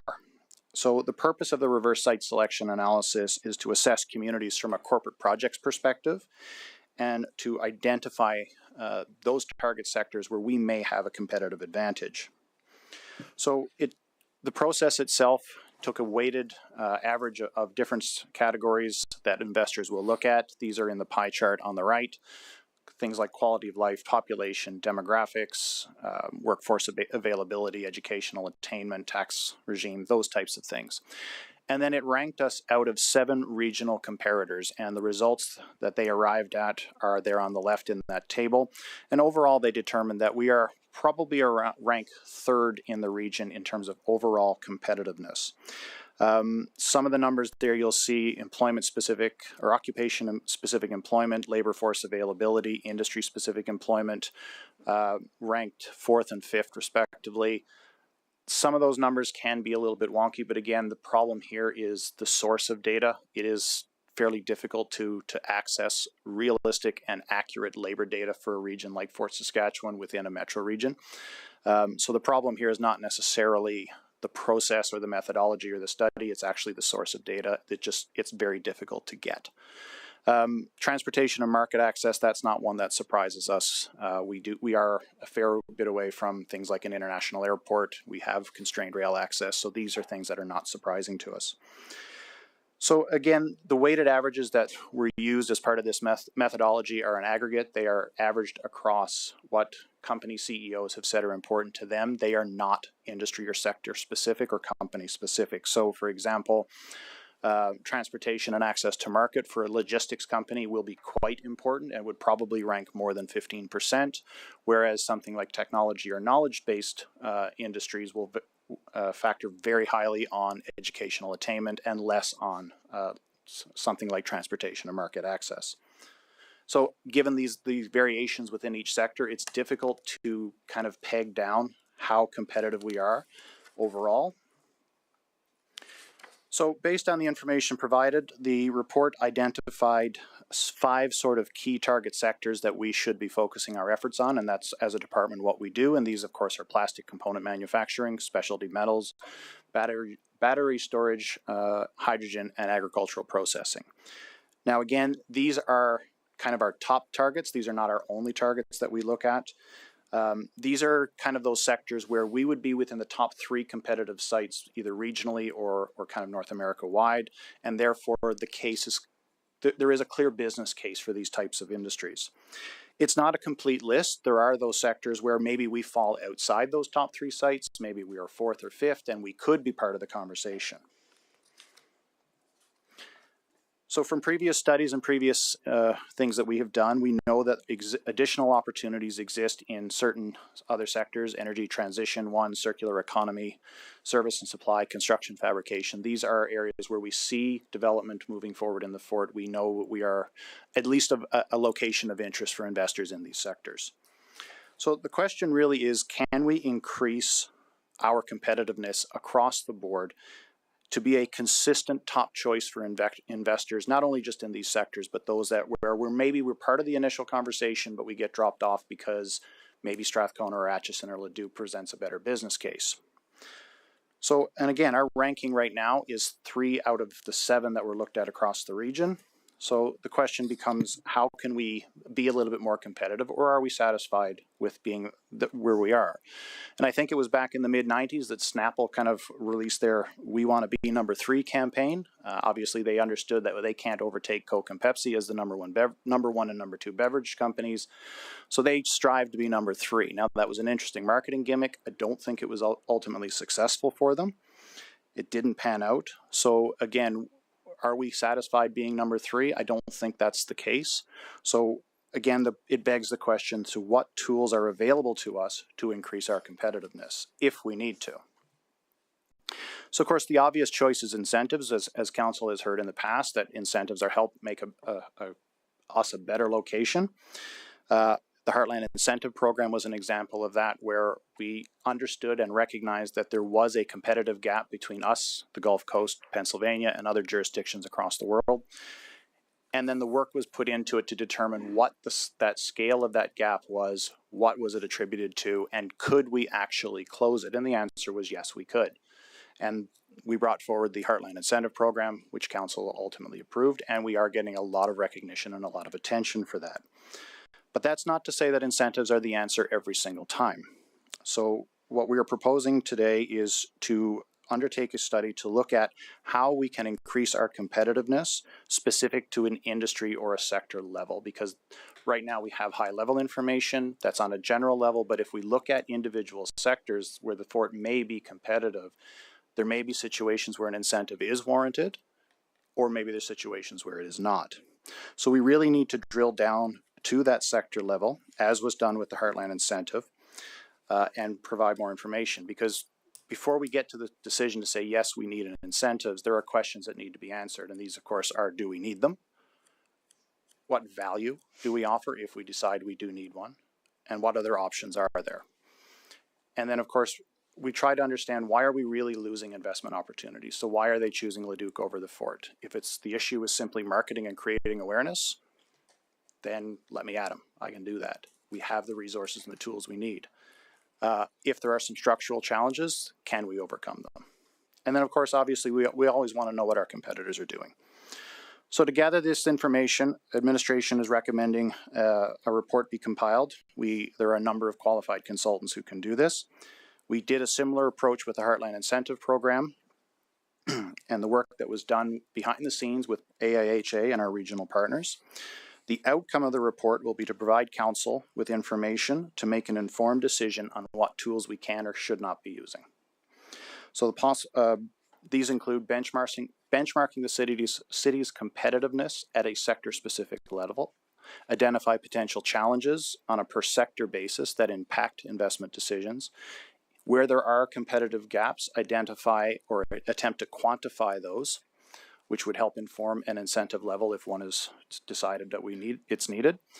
And then, of course, provide options and recommendations to prioritize financial, which would be incentives, or non-financial tools to increase investment and competitiveness, and to conduct an environmental scan to see who else is also going down this road. So possible outcomes for these would be, obviously, we identify that these sectors are competitive, no incentives are required, go forth and prosper. We also could identify non-financial incentives or non-financial ways to increase our competitiveness, such as increased permitting times, etc. If we arrive at the conclusion that incentives will actually make help make an impactful decision for companies to locate here in the Fort, it will help quantify a value to offer, and it's entirely likely that these incentives, if recommended, will target end users, so individual companies versus developers. So we are proposing to compile this study and bring it back to Council in 2023 for further information and to help Council make an informed decision as to how we can or should increase our competitiveness. And with that, I'm happy to take any questions, and the recommended motion is within the report, as well as some options. Okay, I'm going to jump in and ask first question. Nobody else is on yet. So I guess my first question is, the light and medium industrial lands have been around for 15, 20 years. Do we not already know why they're not being sought by other ones? Like, you talk about all of this information as an economic development team. Would you not already have that information? Because it's not like this is new. Through to your worship, we have a lot of that information, and we know a lot of the challenges. Access to market, obviously one, rail access is another. I'm sure our industrial developers could fill in a lot of these other blanks as to why they are seeing obstacles. However, we don't have it on a specific sector level. It's typically that work is almost too much to undertake as part of an investment strategy. This is not a level of report that we would recommend doing on a regular basis, simply because the level is just too detailed. Okay, so then my second question that I'll come to is, you're saying $50,000 September 2023. So I guess my question is, if you have to wait till September of 2023 to get a report back, if it doesn't get back to council till October or November, we've lost a full year of doing anything in our sector. So why can't this be moved along so that it could be moved along faster? Through to your worship, it absolutely can be done faster. There's no reason it shouldn't, and we would absolutely strive to get it in front of council well ahead of that September deadline. We just wanted to make sure we had enough leeway or enough runway to make sure we were meeting timelines should anything occur or anything kind of jump in the way or delay the process. So absolutely, we can have it done before then, and we'll strive to do it before then. And ultimately, we would have an internal goal of getting it in before construction season. We just want to make sure we have enough time to complete. Okay, I'll be coming back on more questions. Councillor Macon, you're next. Thank you. Thanks for your presentation, Mark. Okay, so at the beginning of your presentation, or closer to the beginning, you had a chart, a graph, I should say. Did it have 4 municipalities on it? Yes. Okay. So back one. Sorry. So I was just curious if we have this type of information for all 7 municipalities that you graded us against, because I was just curious the correlation between being 3 out of 7 overall, and perhaps are we 6 out of 7 here? And if that was the case, then that would be another question for me in this process, is why would we rank so high here, but only 6 out of 7 on actual land price and absorption? Through your worship to Councillor Macon, these are actually 2 different data sources. We aren't able to get kind of that information on a full regional basis. So the 7 comparators in the next chart were compiled using separate data. It's surprisingly not easy to get your hands on this level of information. I was kind of shocked that this was even available. So. Okay, well, that's fair. Thanks, Mark. Okay, thank you. Councillor Harris. Mr. Morrissey, so if we look at any of the major development that has taken place in Atchison or in Leduc-Nisku, that isn't associated with the oil and gas servicing industry by and large, than like an Amazon fulfillment center. And there are two of those in this area, one in Leduc and one in Atchison. Do you see that we have anything to offer to a company like Amazon that wouldn't be met by being closer to the airport and closer to major highway, north and south, transportation hub? I mean, we're off the beaten path. And, you know, I'm not sure. First of all, we need to know, what are we trying to attract? And really, why? And that's a different strategy than doing a study. So, you know, it's just saying, you know, we could sit down in a context, and could we not have that kind of an analysis, say, these are the three things we want to go for, and here's the way we're going to do it? Could you not do that? Your Worship, to Councillor Harris, that's essentially what the investment attraction strategy did, was look at a general level what sectors we could target where we would be competitive. What we're proposing to do at this point is to take that the next step further to say, we know we're not going to get an Amazon because we're not close to the airport or the highway. But is there a similar type development where, given the additional costs for the distance to these transportation hubs, if we were able to bridge that cost for them in some other manner, could we be competitive? And could we successfully attract that type of development if we are able to make up the cost for them on another area? And that's what this proposal is, or this study is going to do, is really drill down to that per sector level, which has not been done. Okay, thanks. Okay, thank you. Councillor Batoye. Questions? Thank you for your presentation, Mark. So I like the presentation, the page you're on actually. So the ranking, I wasn't too sure if 1 was the highest or 7 was the highest, because sometimes you know how statistics can be. So I'm assuming that's Fort Saskatchewan had the highest in educational attainment? Your Worship, through the Councillor Batoye, across the 7 municipalities surveyed, yes. Okay, we had one of the better ones. That's interesting. Target sectors. Now, the first set of target sectors you had on your right, I see many of these as under our heavy industrial, right? Your Worship, to the Councillor Batoye, not necessarily. So if we look at plastic component manufacturing, the difference between heavy and medium industrial is really level of risk. Plastic component manufacturing, they don't deal with large volumes of toxic or explosive chemicals, or gas or those types of things. So those could fit fairly well within a medium industrial zoning. Okay. Same thing with metals manufacturing and agricultural processing. Depending on the use for hydrogen and the battery storage, again, depending on the materials and the feedstocks and the input and the process, those could better fit in heavy, but again, it's going to really depend on the process they're using and their components. Thanks. And just my final question. So are there other municipalities that have carried out this type of study and have gotten great outcomes?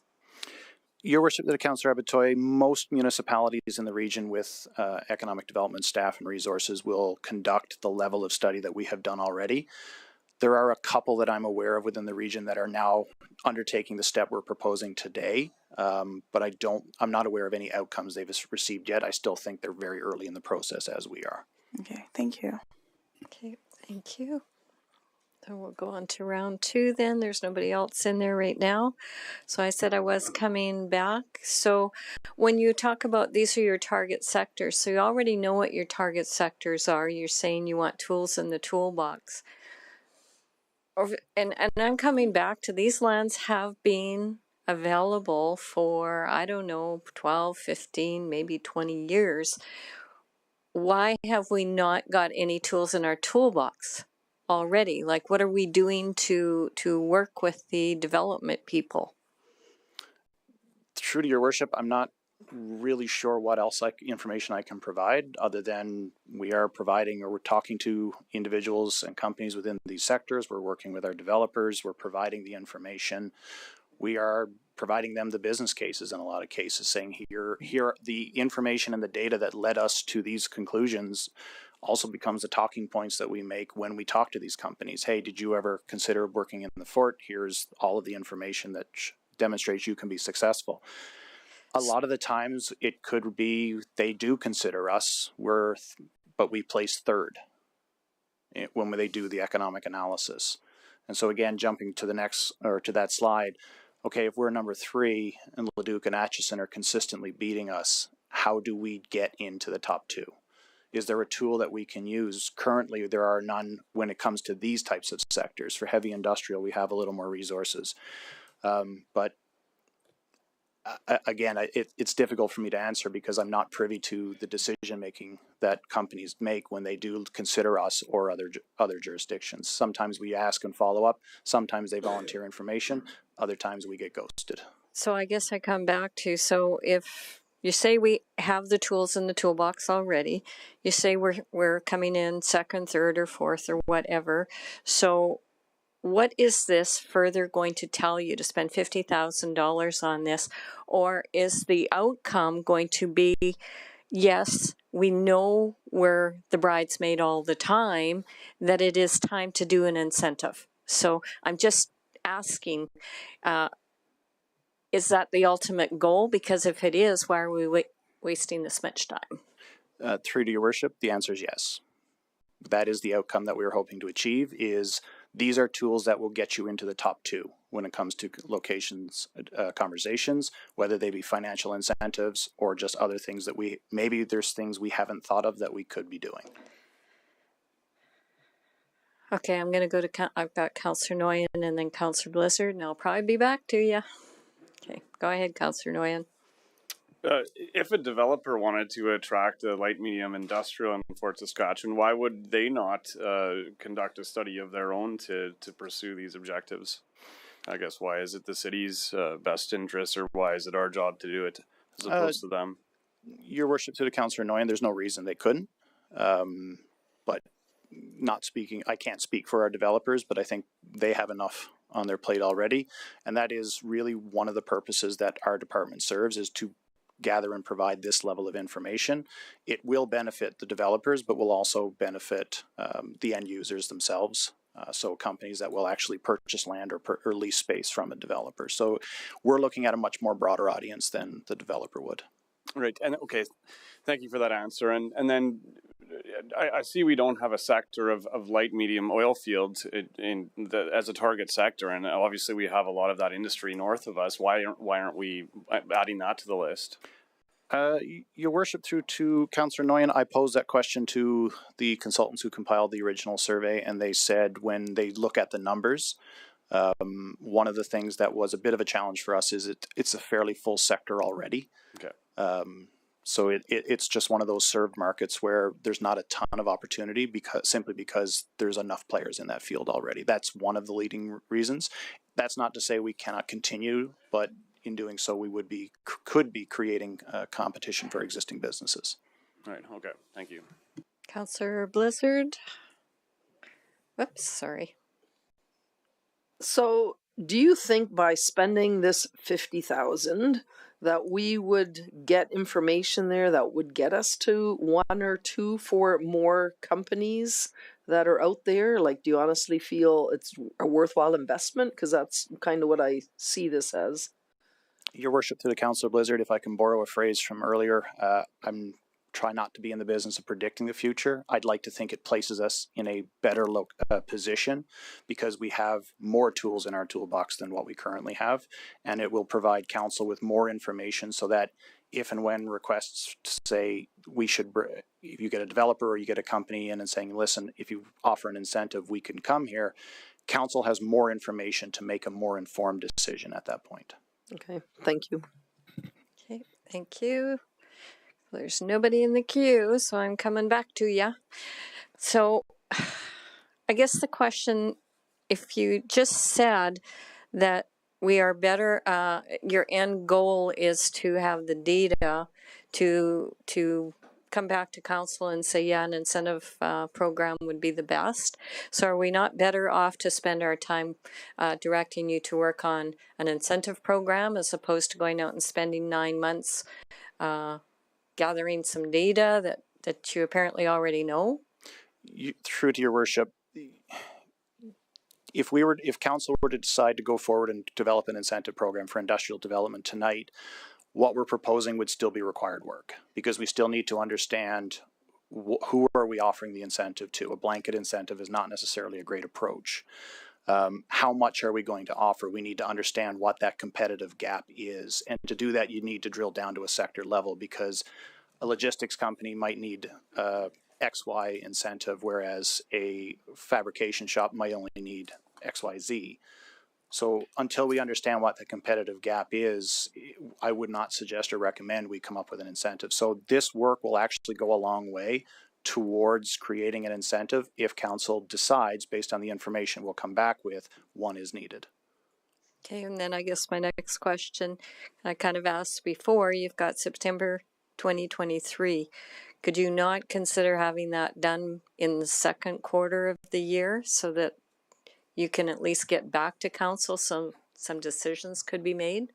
True to your worship, that would be our goal, would be to get back in front of council before construction season started. But again, given what we've seen in the past with delays in procurement and of course finding qualified individuals, I'd prefer if we left the timeline as is, with the ultimate goal of being in front of council as quickly as possible.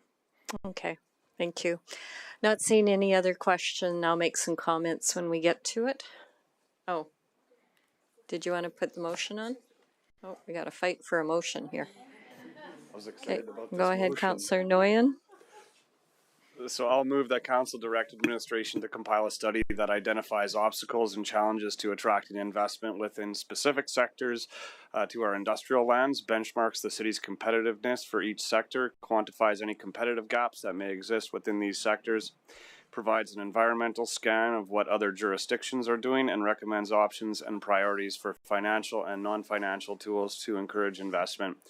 And further, that the study be funded from the Economic Development Reserve up to $50,000 and be presented to council by the end of September 2023. Okay, thank you. Would you like to speak to your motion? Yeah, I'd be happy to, Mark. I think you've given us a great presentation today and answered the questions very thoroughly. I'm excited for what this study could bring for economic development in Fort Saskatchewan. The study aligns with our growth plan, our strategic plan. It's going to give us insight and a tool for you to reference for many years to come, and I think this is going to help with what we're trying to do here in this sector. As you mentioned in your report, this has been a relatively a stagnant economic growth sector in Fort Saskatchewan for quite a few years, and I think the prediction was that 2074 is the current absorption rate of these lands. So certainly the geographic location of Fort Saskatchewan is less competitive in this market than being close to an airport. So we need to find competitive advantage and leverage ourselves for non-geographic in non-geographic ways. So I think what it could do is provide a tipping point and snowball some attraction here. If a few companies start seeing us in a certain light, then that could really accelerate the growth in that area. Okay, thank you. The motion has been accepted. Spoken in favor. It's open for discussion and debate. Councillor Harris. Mr. Morrissey, how long have you been with the city? Your worship, Councillor Harris will be 9 years this coming February. So, and you know a lot about the city, and you've been involved in economic development and marketing and things of that nature for a long time. Can you not answer these questions yourself and with the assistance of your staff? Your worship, to the Councillor Harris, not by September 2023, and still continue to do what I'm expected to do. It's just a capacity issue at this point. And that's fine, and that's a good response to that if it's capacity, because I look at all of the questions, and if you didn't have the answers to all of these particular bullet points in this motion, I'd be really surprised, because that's your job, and you work with people in the industry in this region. And you guys do nothing but talk about these things. And I don't mean that in a negative way, but you guys talk about this all the time. And you know what the competitive advantages are. So in essence, what you're saying to me is that you don't have the capacity to do this in-house. And so then we have to spend the money from a reserve to do the study, to give you the information that you could, if you had the time, you could do. Your worship, to the Councillor Harris, there's just one area up there that I don't know that I would trust my analysis, and that would be to actually quantify a competitive gap.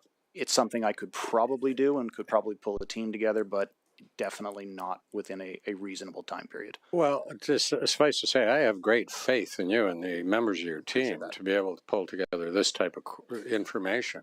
So I'm just kind of struggling with having to spend $50,000 for this type of stuff when ultimately we should be able to get pretty close to a final report internally.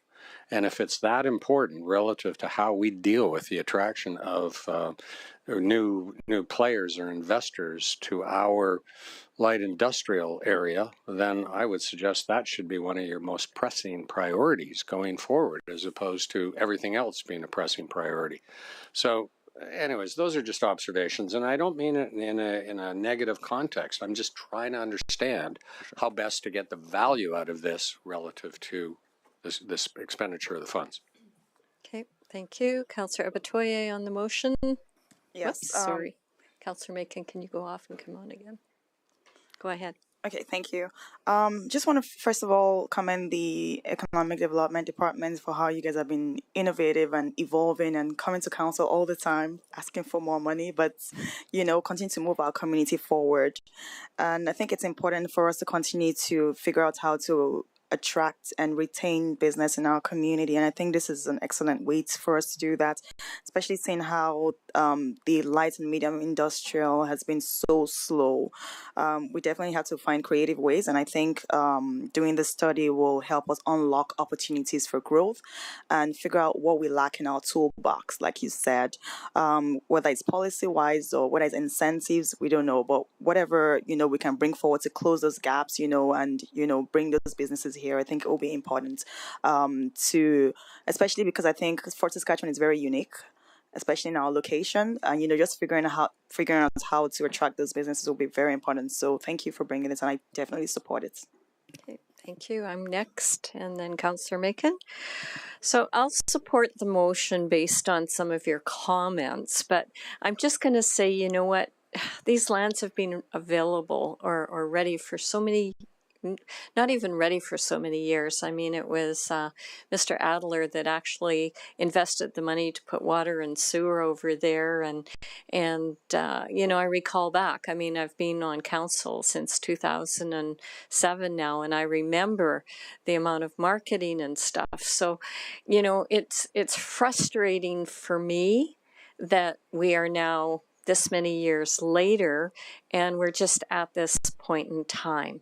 I think there's more things that we can be doing as a city proactively, but if this will get us there, then I'm all for it, because you know, it'd be nice to see some of these companies here. I mean, you know, there was the companies that are having their people drive from Nisku out to work at Dow and Keyera and all these companies, and you go, why aren't you here?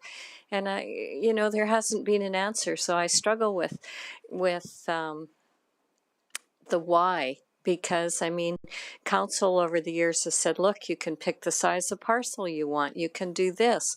I know I've seen lots and lots of marketing, so I think we know that we have an issue here that we need to resolve, and I guess if this will do it, I guess I'm fine. I'm just frustrated tonight. Anyway, I'll leave it with that. Councillor Macon? Thank you. I'm going to support the motion. I think it's fantastic.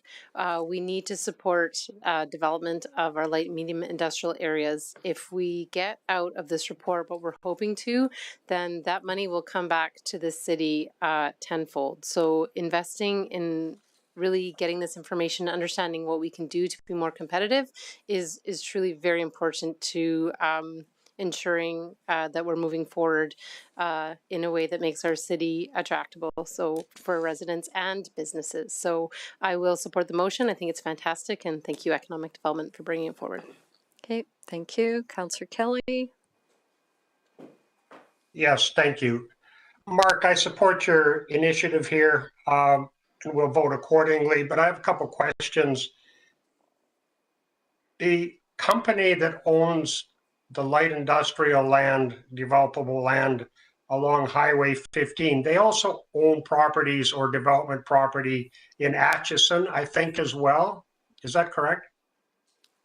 Your worship, to the Councillor Kelly, I believe that's correct. I'd have to confirm with them, but I believe that to be correct. I recall something to that effect as well, Mark. So I'm not in favor. I'm going to back up.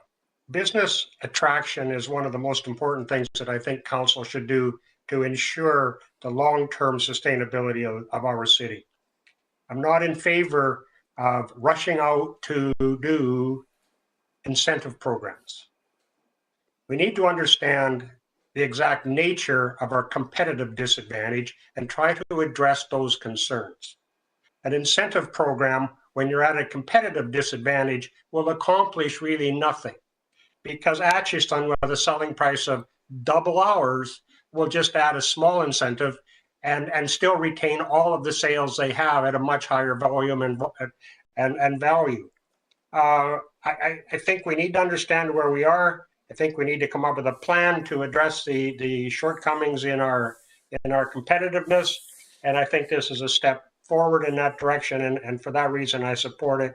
And I would be very leery to jump immediately into incentive programs. I truly think that's a race to the bottom, and nobody will benefit from that in the long term. So thanks, Mark. I'll support it in my vote. Thank you. Okay, Councillor Nguyen, would you like to close? Yeah, just a short close. I like to look at the vision, the light at the end of the tunnel, and we're looking at studies like this, and I can see this contributing immensely to the prosperity in this sector itself. I think there's been a lot of good discussion. I think council is on the same page with this motion, so looking forward to seeing this come back to us. Thanks. Okay, thank you. The motion is now closed. Please cast your vote.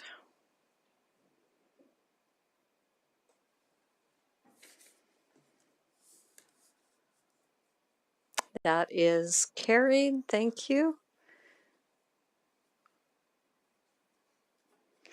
Okay, so we'll move on to Code of Conduct bylaw. Thank you very much, Mark.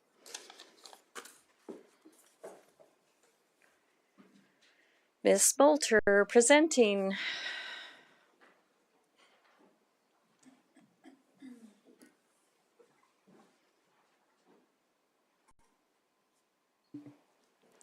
Your Worship and members of Council, Bylaw C18-22 is presented today to request approval of second and third reading. The current Council Code of Conduct C27-18 was adopted in November 2018. As a requirement of the bylaw, the Code of Conduct is to be presented to members following a new term of council. A draft of Bylaw C18-22 with proposed changes was presented to members at the April 19th, 2022 Committee of the Whole meeting. Feedback from the meeting was reviewed and incorporated where required. The bylaw was presented at the September 27th, 2022 Council meeting where first reading was given. Second reading was made, and then the bylaw was referred to administration so that alternatives could be considered in two areas. The first area was in Section 10, replacing the reference of conflict of interest with pecuniary interest. As noted in the Municipal Government Act, pecuniary interest refers to situations where a member or a member's family are monetarily affected. The bylaw's reference to conflict of interest does mention having a financial benefit, but it also extends beyond a conflict being monetary. A conflict of interest happens when a member's public duties conflict with their private interests. These can involve financial or personal interests. Examples of non-financial conflicts include making a public comment or posting about the city's weaknesses, not investigating a wrongdoing of a coworker because they are a friend, sharing confidential information about the city with an external party, using confidential information for the member's own benefit, or having a bias which affects the member's ability to objectively consider the merits on a matter. A definition has been proposed for the bylaw, and it's included as conflict of interest. This will better provide an understanding of the term. Should council wish to move forward with that definition, an alternative would need to be approved. Additionally, the bylaw does align with the Code of Conduct for Elected Officials regulation, which states that the bylaw must include a topic of conflict of interest. Based on that information, it is recommended that Section 10 remain as conflict of interest. The second area that was looked at was for Section 9.4, confidential information. A minor revision was made to this section to clarify that it is the member's responsibility to determine if they have confidential information.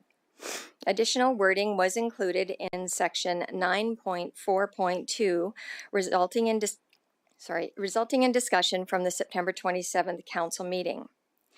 There are alternatives included in the report if Council wishes to proceed with these options. For your reference, a track changes version of the bylaw has been included as Appendix B and Appendix A, and Appendix B is a copy of the current bylaw. With that, I'd be happy to answer any questions. Okay, thank you. So we'll go to questions, but for council's information, the second reading is already on the floor. So we can do the questions, and then when we're finished with questions, if we want to do these amendments as suggested by Ms. Moulter, we would take motions to do the amendments, and once the amendments were passed, then second reading would go as amended. Okay, so that's the process. So it's already on the floor, but we'll go to any questions first. Okay, not seeing any questions, so I guess the wish of council. So do you need each one of those actually? For those amendments that are proposed, that are recommended, yes. So if council supported the definition that's included, if we could have the motion, Jennifer does have that available in eScribe to bring up that separate motion. And if the wording in 9.4 and 9.4.2 are recommended, then those could be made. Okay. If those motions are not made, then it would just stay as is. Okay, that's just a process. So for council, does anybody want to do amending motion? Councillor Macon? Okay, so just for item number 1, section 10, where we would just be making a motion that allows for the definition of conflict of interest to remain that you guys have just put in. It would be to add the definition for conflict of interest. Okay, I will make that motion. Okay. Jennifer, a second to bring that one up.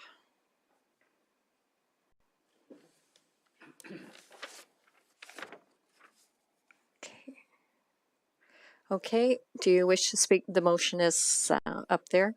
Only to say thank you for the clarification to Ms. Moulter, and I am satisfied with adding the definition for this section. Okay, thank you. It's open for discussion and debate. Councillor Kelly? Thank you. I'm still not at all certain what this accomplishes. It's my understanding, and subject to correction, that a councillor must vote on the subject at hand, the question at hand. There is no such thing as an abstention of voting. So if, in your examples of conflict of interest, a councillor should find themselves in that position, what exactly in your mind are you supposed to do as a councillor? Ms. Moulter? Your Worship, to Councillor Kelly, you're correct. There are only certain reasons why a councillor can abstain from voting, which is pecuniary or being away from a public hearing. Those are 2 instances. If there is a conflict of interest, I guess it depends on the nature of that conflict. Okay. Ms. Moulter, so from With the respect, it doesn't. I have the floor, Mayor. With respect, Ms. Moulter, it doesn't depend on the nature of the conflict. The member is still obliged to vote. So I announce I have a conflict of interest. Does that mean I'm obliged to vote against the way I would normally vote and say that? Or am I obliged to vote the way I want to vote and say that? I truly don't get what we're accomplishing. Okay, I'm just going to help clarify that question. So he asked the question, somebody has a conflict of interest, pecuniary or otherwise. The process when they come into chambers, what they have to do to disclose and the process. That's what he was asking. Correct. The process when you do have a specifically pecuniary interest is you declare it and you have to leave the council chambers. So I understand that. Thank you. What about non-pecuniary conflict of interest? And through your worship to Councillor Kelly, that is a good question. That would probably have to have some further consultation with municipal affairs as to their interpretation. This was their recommendation to have this information included. So as the MGA is silent on how to respond with voting when you have a conflict of interest, that would be further research would have to be done. But this is the recommendation that the regulation states we should have. The regulation states we should have what precisely, please? A title conflict of interest. But not necessarily a definition. Correct. The definition was to help the users of members of council. And I think that's my point. The definition creates all kinds of concerns because it doesn't help anybody. I'm going to vote against the motion. I don't think we need the definition. It doesn't help councillors do their job in any way, shape, or form. And I truly don't understand, and nobody on council understands, which is obviously what you're supposed to do if you find yourself in that situation. And I believe I read somewhere recently that, in fact, leaving the meeting, like just saying, I'm going to the bathroom while the vote happens, is also not appropriate for a councillor. Or making yourself unavailable for the vote is inappropriate behavior. So I truly don't know what we're trying to accomplish.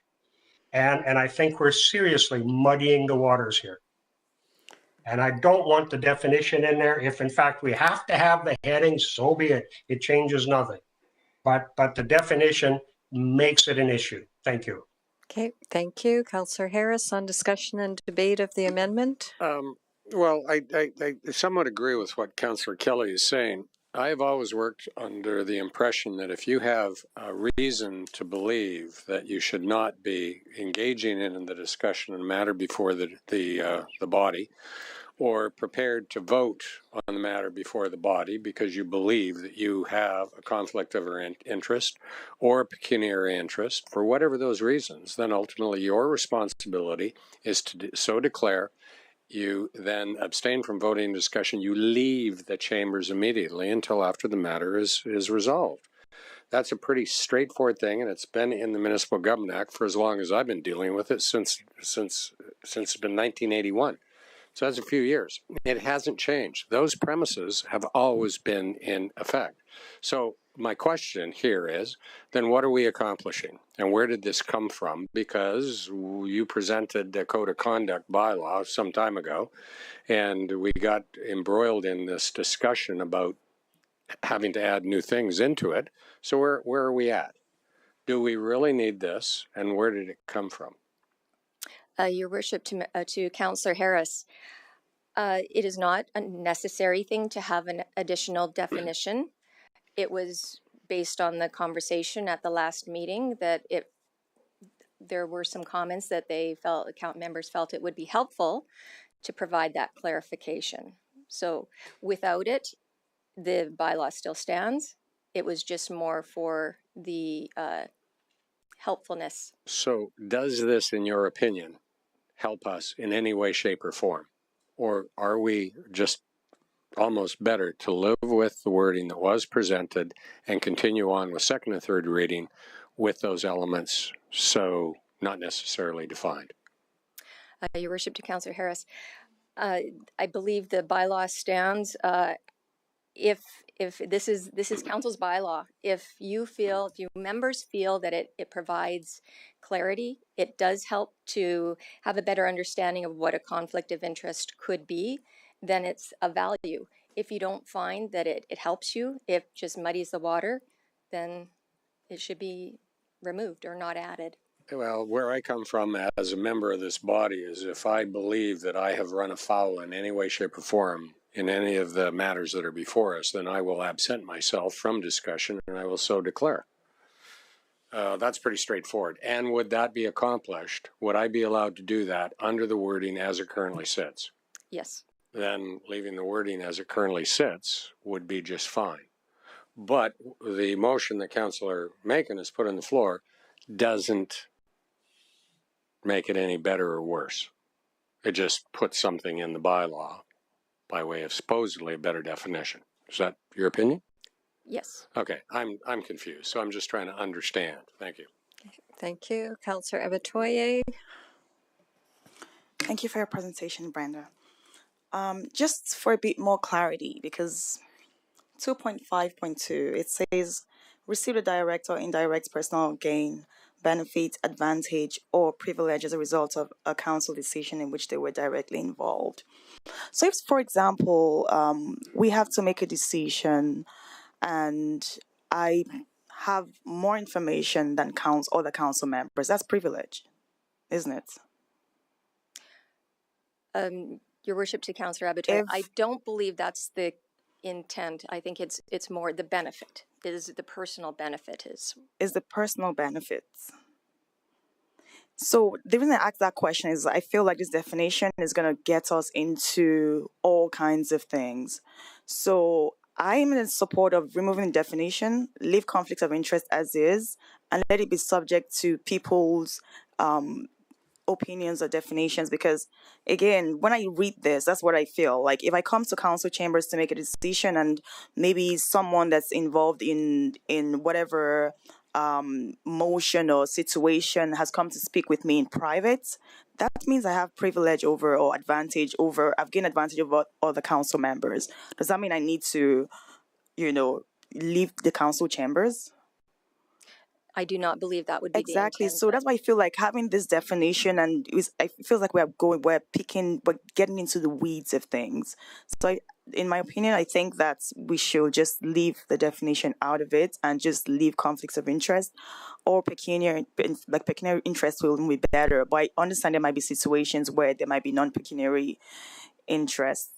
But I really don't support this definition being in there. Okay, thank you. I'm next, and then Councillor Blizzard.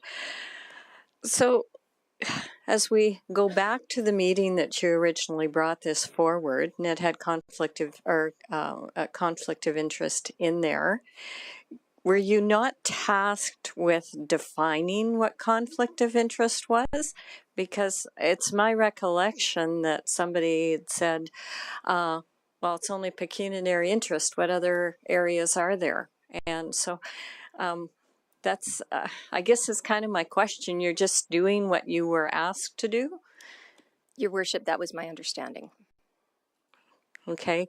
And I'll just say, in your opinion, in doing what you were asked to do, does this not provide the ultimate clarity for if anybody has any gray? Your Worship, the definition was written so that it was broad enough to apply to the areas, but also provide clarity for the members. If there are parts that, don't do that, then it can be council's wish to change that. But this was kind of an all-encompassing definition that was proposed. And on that basis, I'll actually support this motion because it was something that you were asked to do and tasked to do, and you did it. So I'll support the motion. Councillor Blizzard?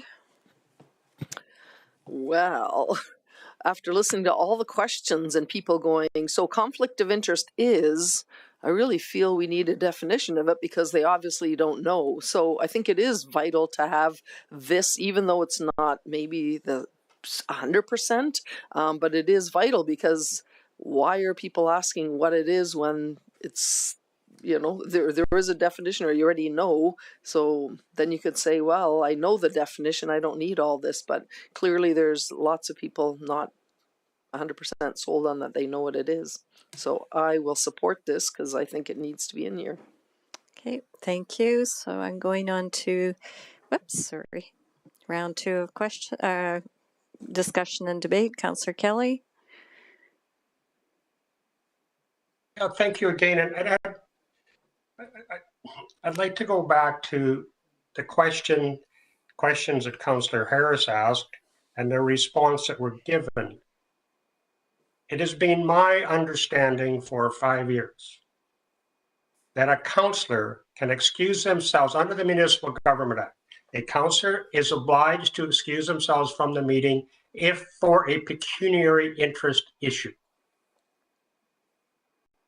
I was also told, I know I was, at one of our introductory meetings by an expert that was provided to the new council, that was the only exception. If you have another conflict of interest that is not pecuniary, there's no, I'm just going to leave the room because I have a conflict of interest and don't want to vote on this.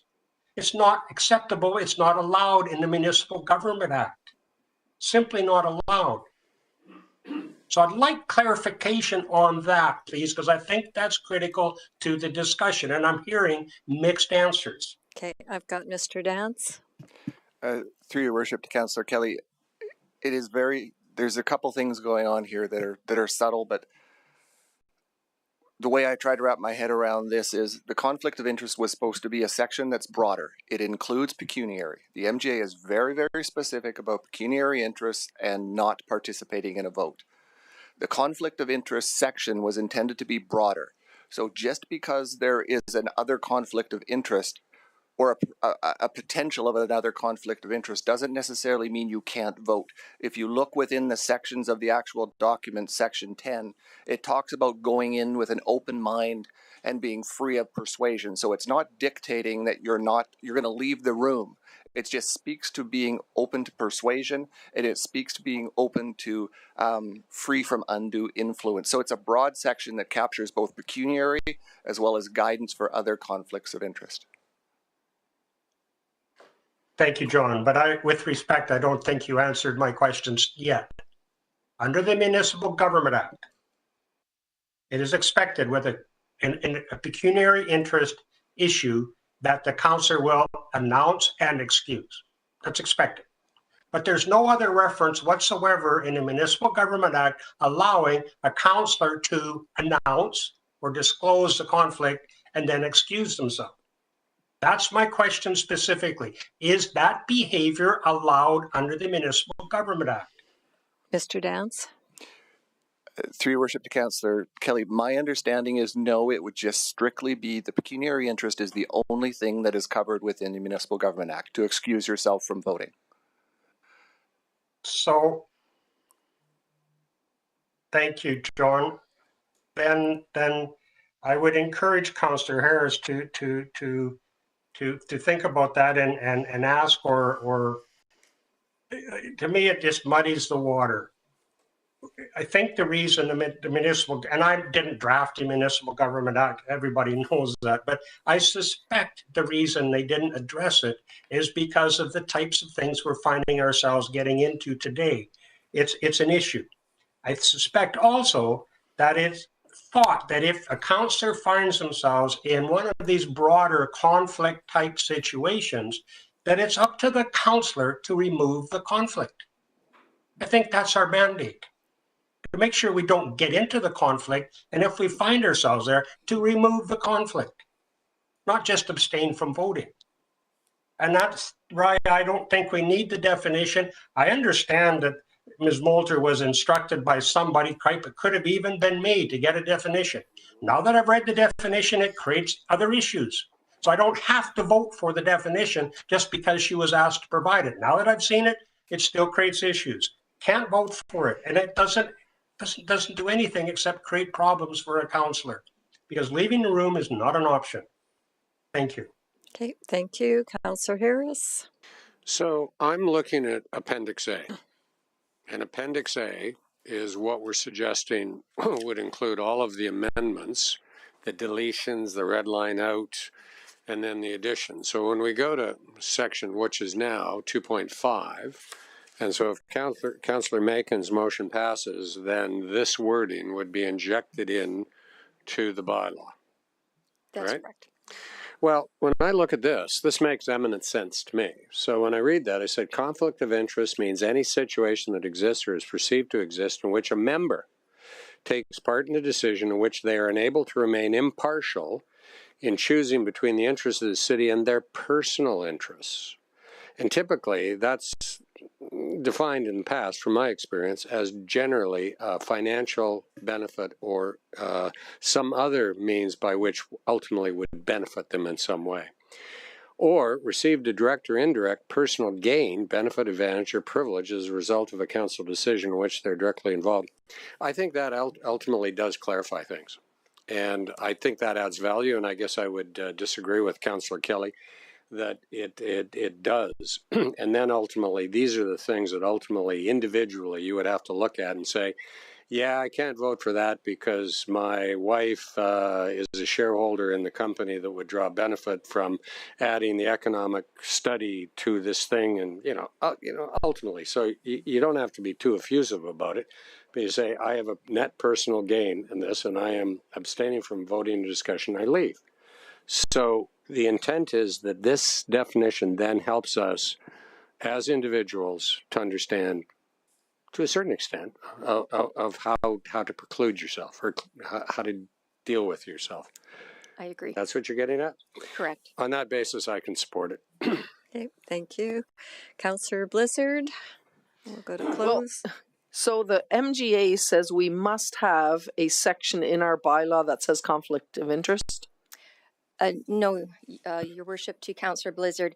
It's actually a regulation that was related to the Code of Conduct for elected officials. It was created in 2017. So we need this section in here named conflict of interest. Correct. So, to clarify what is a conflict of interest, I really think the definition needs to be in there. If we didn't need this and we could just call it pecuniary interest, then we just define that one. But because we need this section called conflict of interest, I really think we also need to define it. So I think we should all be supporting this just to clarify this document.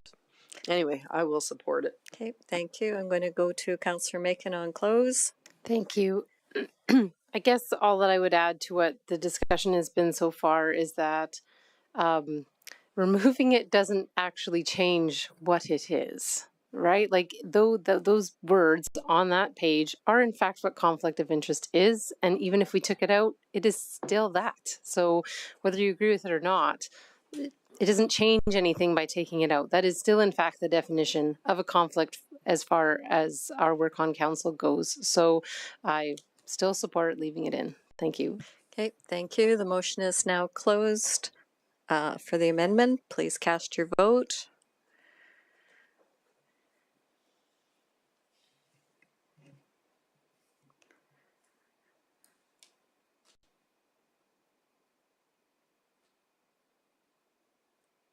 Motion is carried. Thank you.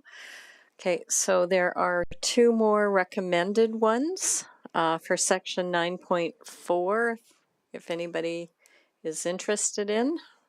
Your Worship, those were comments based on discussion with Councillor Kelly at the meeting, so I'm unsure whether that addresses his concerns or not. So they may be whether he wants to proceed with bringing those forward. They were just alternatives to address this question. Councillor Kelly, so the next two were based on what you were asking for at the last meeting. So if you've read them, did you want to make a motion to make the changes? Just give me a second to get there, please.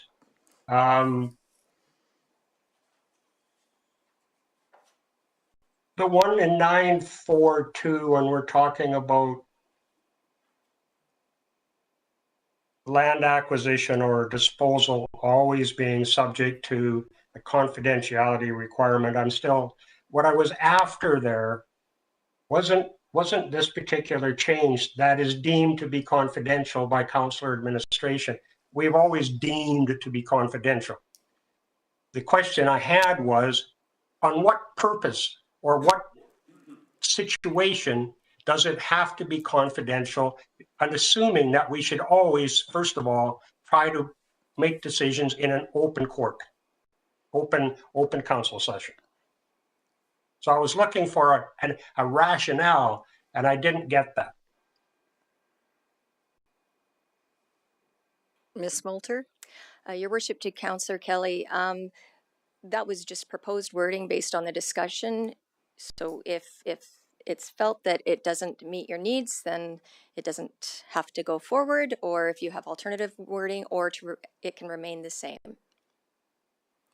So I'm going to you, Councillor Kelly. Did you want to put an amending motion on, or do you want more information? I operate from the position as a councillor. As a councillor, I operate from this fundamental position that council makes its decisions in an open council meeting. And that exceptions to that should be few and should be explainable. And obviously, a lot of the times when we're talking a land purchase or sale, it needs to be held confidential. I absolutely understand that. But it doesn't always have to be, nor should it always be. So in what situations then must it be confidential, as opposed to what situations might it happen in an open council meeting? That's what I'm looking for, and perhaps somebody could, from administration, could help me understand. Mr. Fleming? Yes, Your Worship, I understand the question. So maybe if you want to just take that away, and we can, for now, we can just treat it as an information inquiry. Like, I don't think we're going to get into defining, like, what it sounds like you're asking about is more of a procedure related to how we treat different types of land disposal and land acquisition, perhaps. And so it's probably not within the scope of the Code of Conduct bylaw, but it's something we can take away, and I can kind of look into, do we have something like that in place, or is that a bit of a gap in our current processes? Okay, if that's sufficient, then Councillor Kelly, if that would be sufficient, then I would anticipate we do not require motions for those.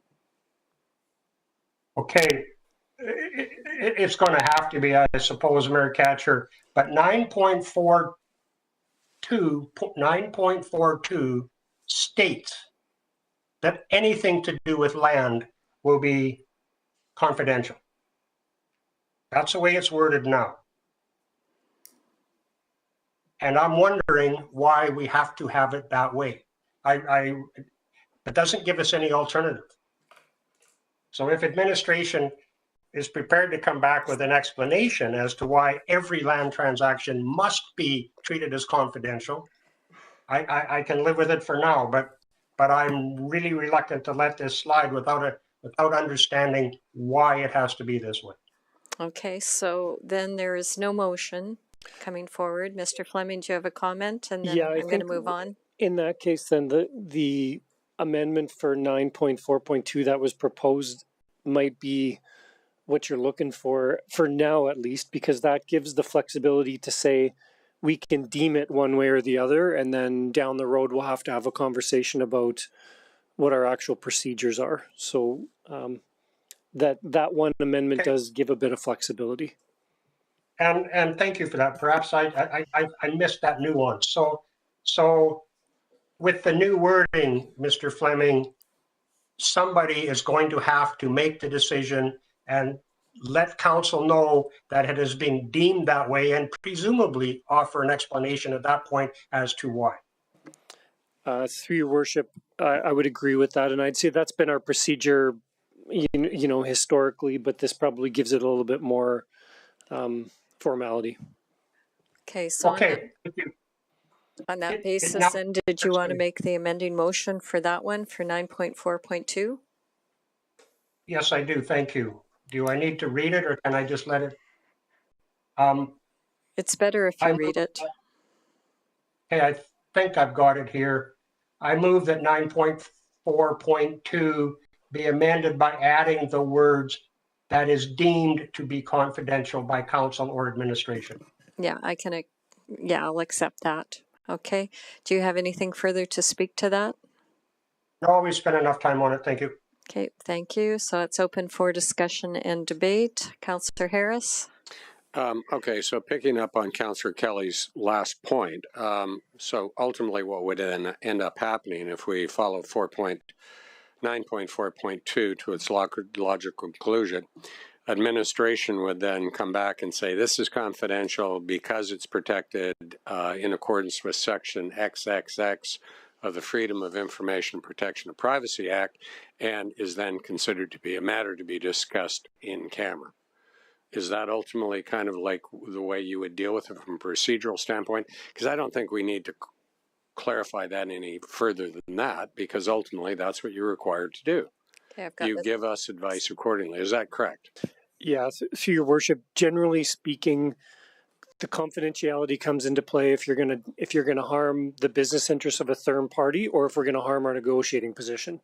Those are really the two criteria that we use to determine the confidentiality with the land sale transaction. So going forward, that's pretty simple. Yeah. And that part of the orientation from new councillors or ongoing councillor responsibilities is when these things happen, this is what we will tell you and the reasons why. Yeah, and during the budget process this fall, to put a bit of a spoiler alert on that, was we are going to have a discussion with council about upping our land management game a little bit. So. Okay, good. Well, hopefully that clarifies it then. Thanks. Okay, thank you. So what I'm going to do then, Councillor Kelly, you're good on close?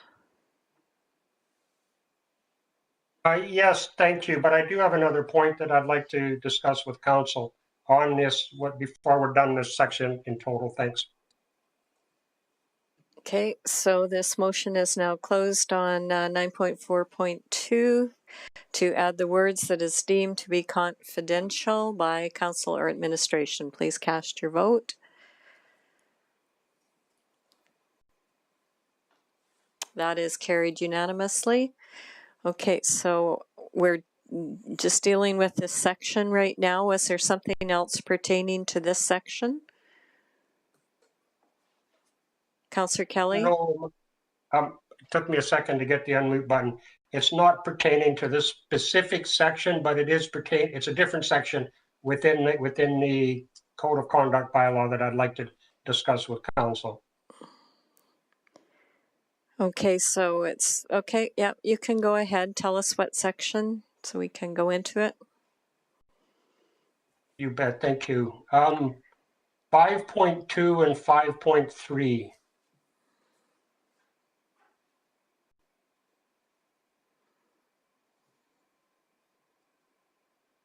I just like to know how 5.2 is obvious and I think makes sense. I have no exception with or problem with that whatsoever. It's 5.3 that I'd like a better understanding of actually how it works. A member who is authorized to act as council's official spokesman must ensure that their comments accurately reflect the official position and will of council as a whole. Does that mean all comments or only select comments? I'd like to know exactly how this works. It's intended to work. I'm not seeing that in here. It's in the last one.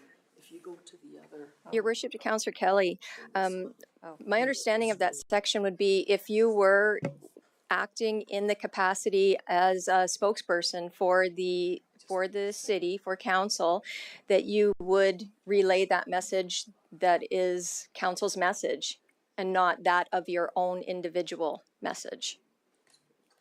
Thank you. So the mayor is appointed the ongoing spokesperson, and that makes sense. The community expects the mayor to be the spokesperson. Does that restrict the mayor's comments, public comments, to those that are specific to or supported by council motions? Your Worship, to Councillor Kelly, my understanding would be that it would be a consistent message of council. Yes. Thank you. That works for me. Thank you. Much appreciate the comment. Okay, what is your point of order? Oh, sorry. So it's been a bit confusing, I think, because there's a whole section missing in Appendix A from 5.1 to 7. So just to clarify, if that's the version that we're editing, that section is missing. But it's not, that's So only is the A- track changes one, correct? And that's not it. I know it's in Appendix B, Okay. but that's the Okay. existing bylaw, Everyone. right? So just a second, everybody quiet. So Ms. Moulter, so in the track changes one, that doesn't show anything other than the 5.1. Your worship, I did print off the Appendix A and my complete package is here, so I'm not sure whether there was a translation problem with the, okay. Okay, it's not in the track changes one, that's. Okay. Okay. That was the original, those were two sections that were in the original bylaw. Nothing was changed to those. So that should have been attached as well, the original. Okay. Okay, so we're dealing with any amendments that are being asked for at this point in time. Councillor Nguyen, your light was on. Did you have an amendment? You're good? Okay, so so Councillor Nguyen had put the motion on at the last meeting. So now we need the motion just as amended. That is correct, your worship.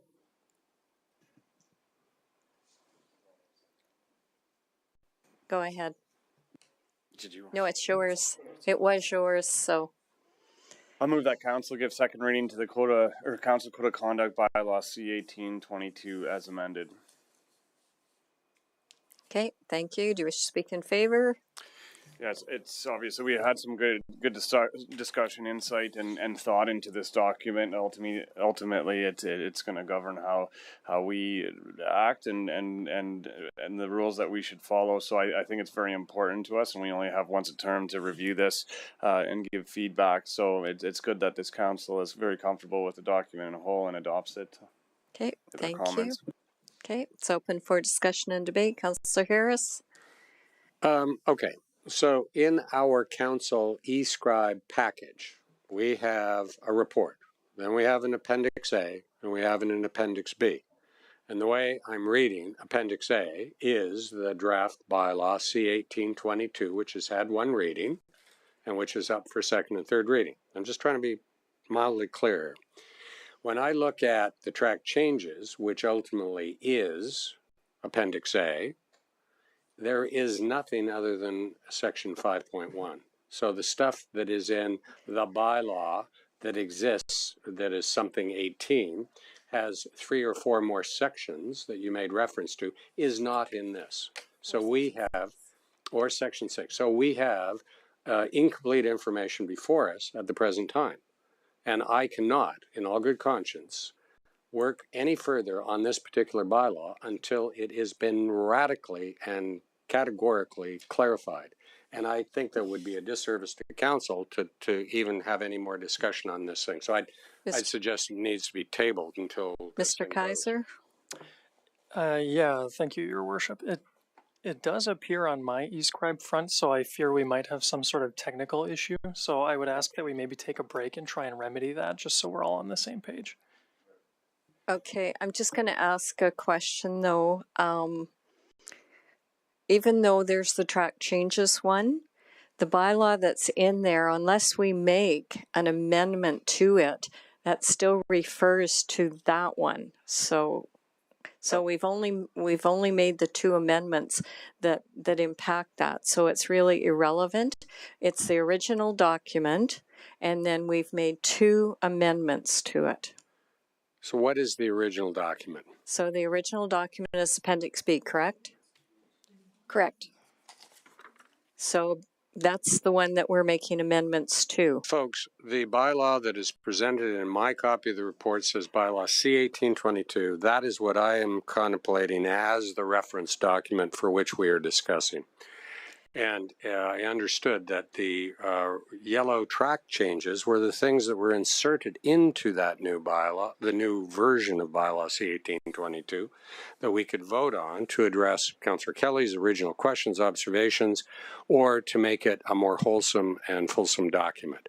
So what I'm seeing in Appendix A is incomplete and inaccurate from what I'm seeing. And we were just told that somebody has the right information, but I do not.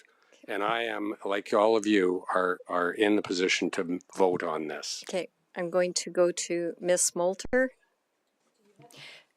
Your Worship, if we could perhaps take a break, maybe we could refresh eScribe and maybe... Let's take a 10-minute break, so 5:50. I'm going to declare a pecuniary interest and leave. Okay.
All right, we will return to the meeting.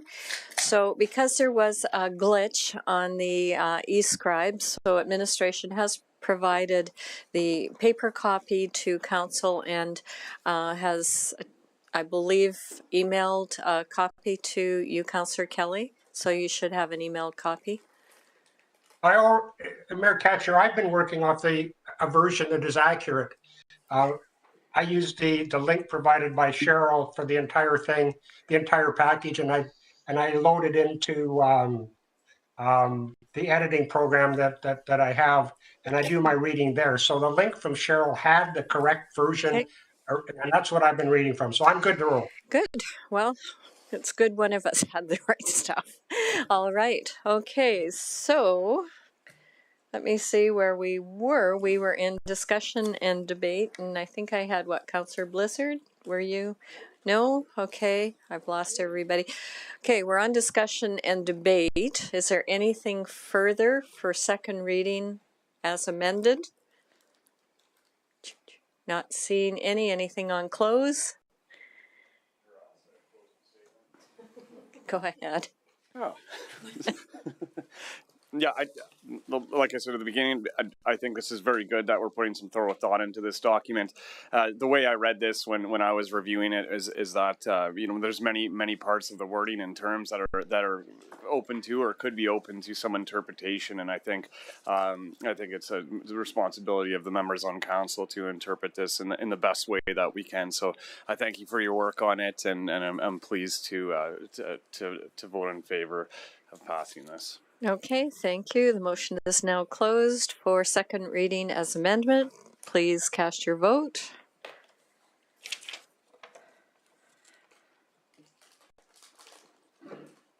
And okay, so that is carried 6-1. Councillor Nguyen, this was your motion when we were running through them. Do you want to continue with third?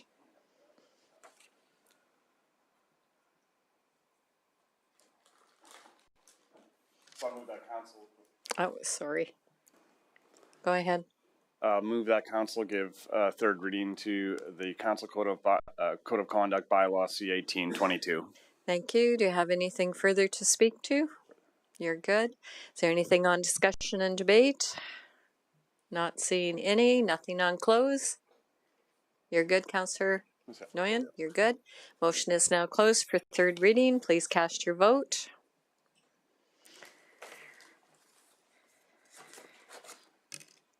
That is carried 6-1. Thank you.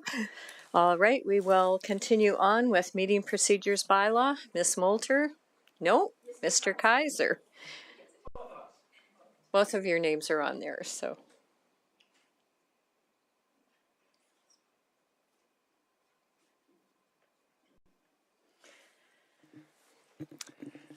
I have in my presentation good afternoon written. Perhaps that was a bit ambitious. I'd say it's evening now. So good evening, Your Worship and members of council.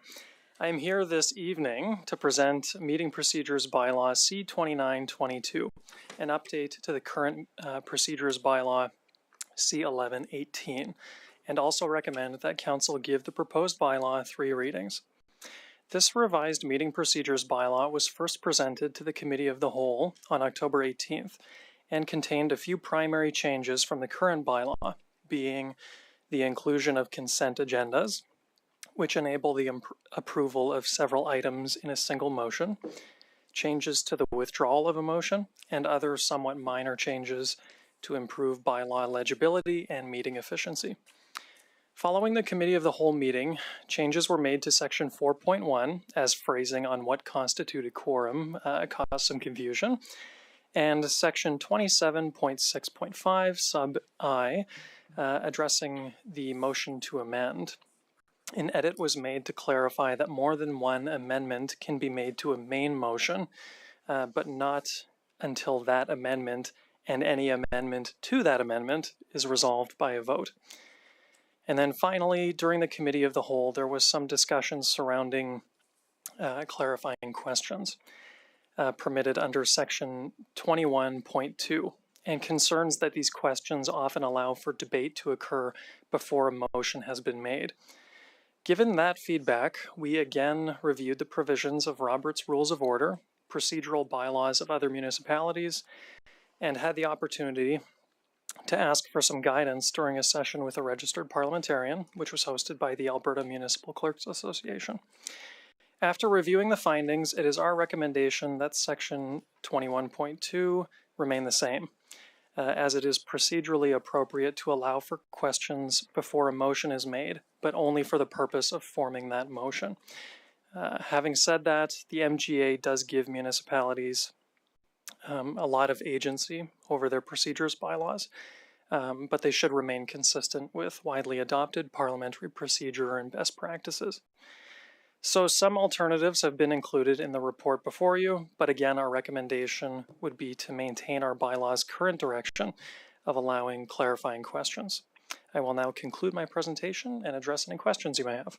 Okay, thank you. Are there any questions of Mr. Kaiser? Not seeing any. I'll take a motion. Councillor Abatoye. Go ahead. I'll make a motion the council gives first reading to the meeting procedures bylaws C29-22. Thank you. Would you like to speak in favor? Sure. So, council has to have rules around conducting its business, and I think having the meeting procedures bylaw is necessary to conduct our business. I actually am most excited about the consent agenda because I think there'll be more good afternoons than good evenings as a result. I support the bylaw for sure. Thank you. Thank you. Is there anything on discussion and debate for first reading? Not seeing anything. Anything on close? Nothing further. Thank you. Okay, so I'll close the motion for first reading of bylaw C29-22. Please cast your vote. That is carried. You may proceed. Sure. The council gives second reading to the meetings procedures bylaw C29-22. Thank you. Do you have anything further to speak in favor? Nothing further. Anything on discussion and debate? Not seeing anything. Nothing on close? Nothing. You're good. I will close the motion. Please cast your vote.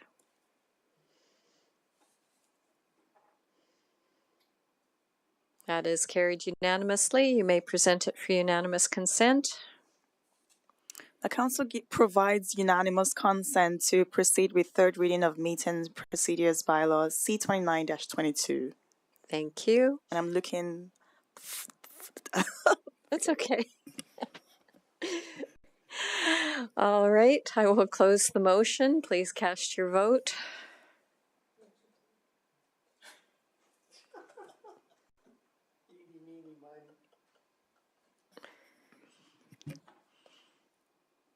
That is carried unanimously. You may present it for third. The council gives third reading to meeting procedures bylaws C29-22. Thank you. Do you have anything further to speak to it? Nothing further. Thank you. Anything on discussion and debate? Not seeing any. I will close the motion. Please cast your vote.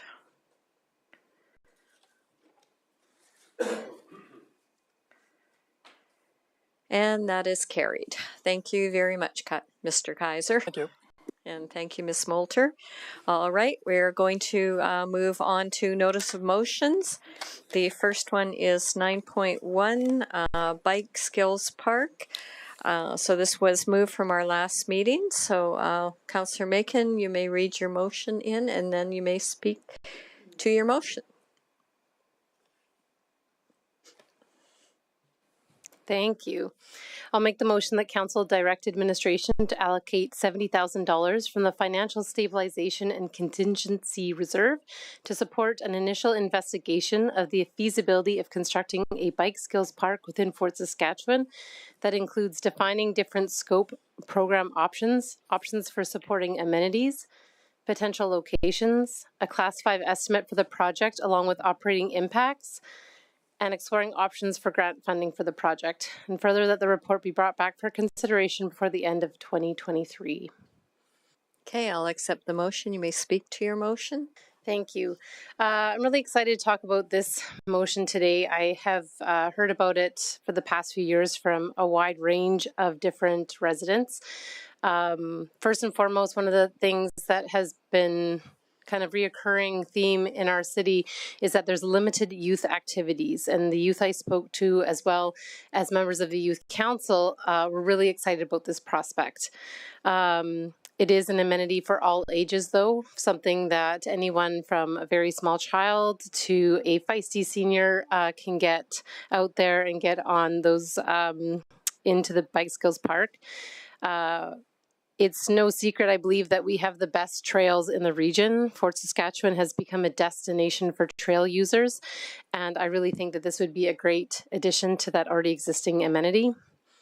Rec facilities are expensive to build and operate, and low-cost amenities like this are a great way to enhance our community. Good examples of where we've recently invested are pickleball courts and beach volleyball, which both have been really very successful in Fort Saskatchewan. I'll just end my initial comments by saying thank you so much to the Trail Alliance for writing a letter of support. They're an amazing group of individuals who really support our trail system and do a lot of work for us here. So I appreciate their support, and thank you to countless people who emailed in. I really was blown away with the amount of feedback that we got. So that I thought that was fantastic.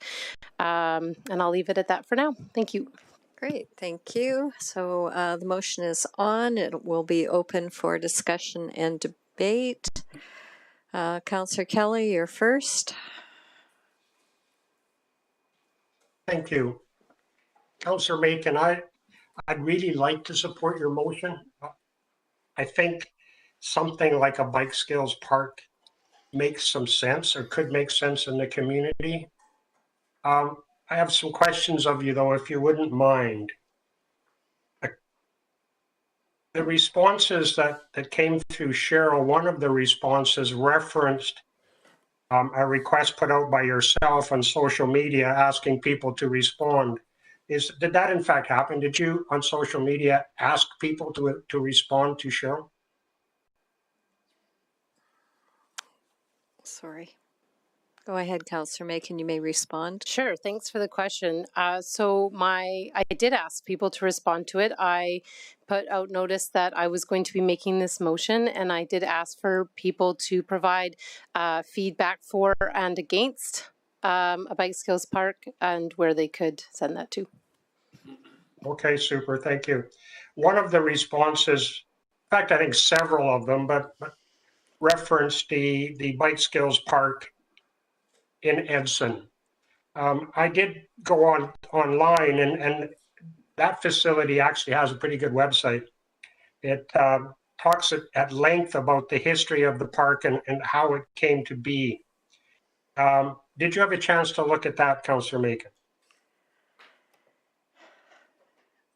I'm just going to leave your mic on and just be quiet after. Yeah, no problem. Okay, go ahead. I did look at a number of municipalities throughout the province that have Bike Skills Parks, and there is a wide variety of ways that they came to be, from community-initiated projects to grant funding to industry supporting it. So there was a number of different avenues. And I would agree. The great thing about the Edson one, though, is that it was a initiative brought forward, and much like our skateboard facility here in Fort Saskatchewan, it was brought by the users. They fundraised, they promoted, they planned, they had raised, in fact, almost 50% of the $650,000 budget for that facility. Again, much like our skateboard community and their involvement in getting the renovation to their facility done a few years ago. You referenced the beach volleyball, a great facility. I don't play beach volleyball, obviously, but those people brought a plan to council that included some contribution from themselves. And that is really the problem that I have with the motion in front of council right now, is that it sets a dangerous precedent. our city has a long history, and I'm sure every other city is similar, a long history of encouraging residents, user groups, people concerned or active people to bring forward their ideas and suggestions, but more importantly, to get engaged in the process. And it would be really, I mean, I think the sweat equity, the time spent fundraising, the time spent planning facilities shows the desire, the level of desire and the level of commitment of the user group, and helps council understand why it should spend what will probably be for this a minimum of $1 million, given that Edson was 650,000 many years ago. Again, I'm not against the concept, not at all. But I do think it's incumbent upon the user group to take up the torch on this and flesh it out, do some fundraising, do a plan with council like the skateboarders did. Would you support us if we raised X amount of dollars in support of the project? And if we could have that in place, I would enthusiastically support this concept. But without that, it's just council being asked to spend a bunch of money to provide something for a group of people that we think exist. I did a rough count, and I'm sure I maybe missed one or two, but we got about approximately 40 responses to Councillor Makin's solicitation on social media.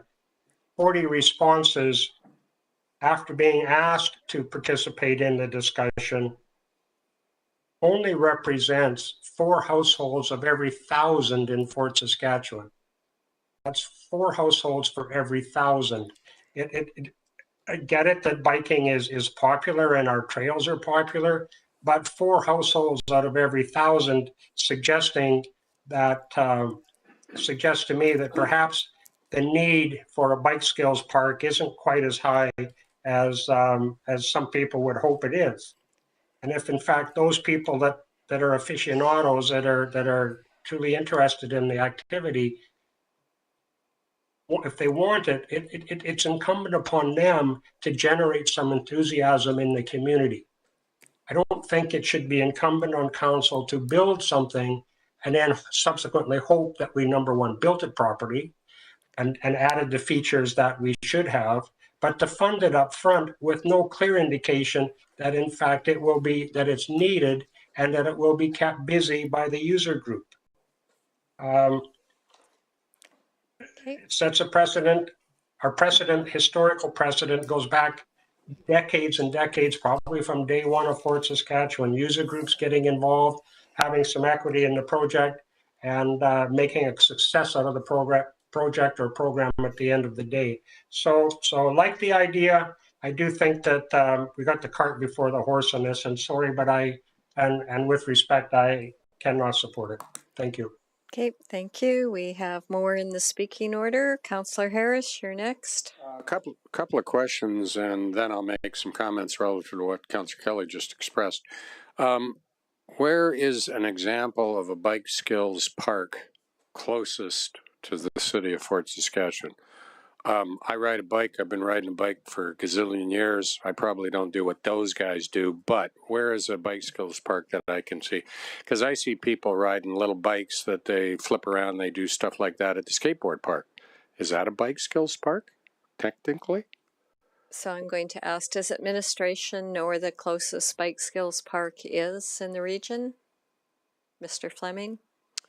Through your worship, the one I'm the most familiar with is kind of in the middle of Sherwood Park. Typically bike skills parks, you'd find them fairly commonly in river valleys. I know Devon's got a really good one. And they're typically like a skate park.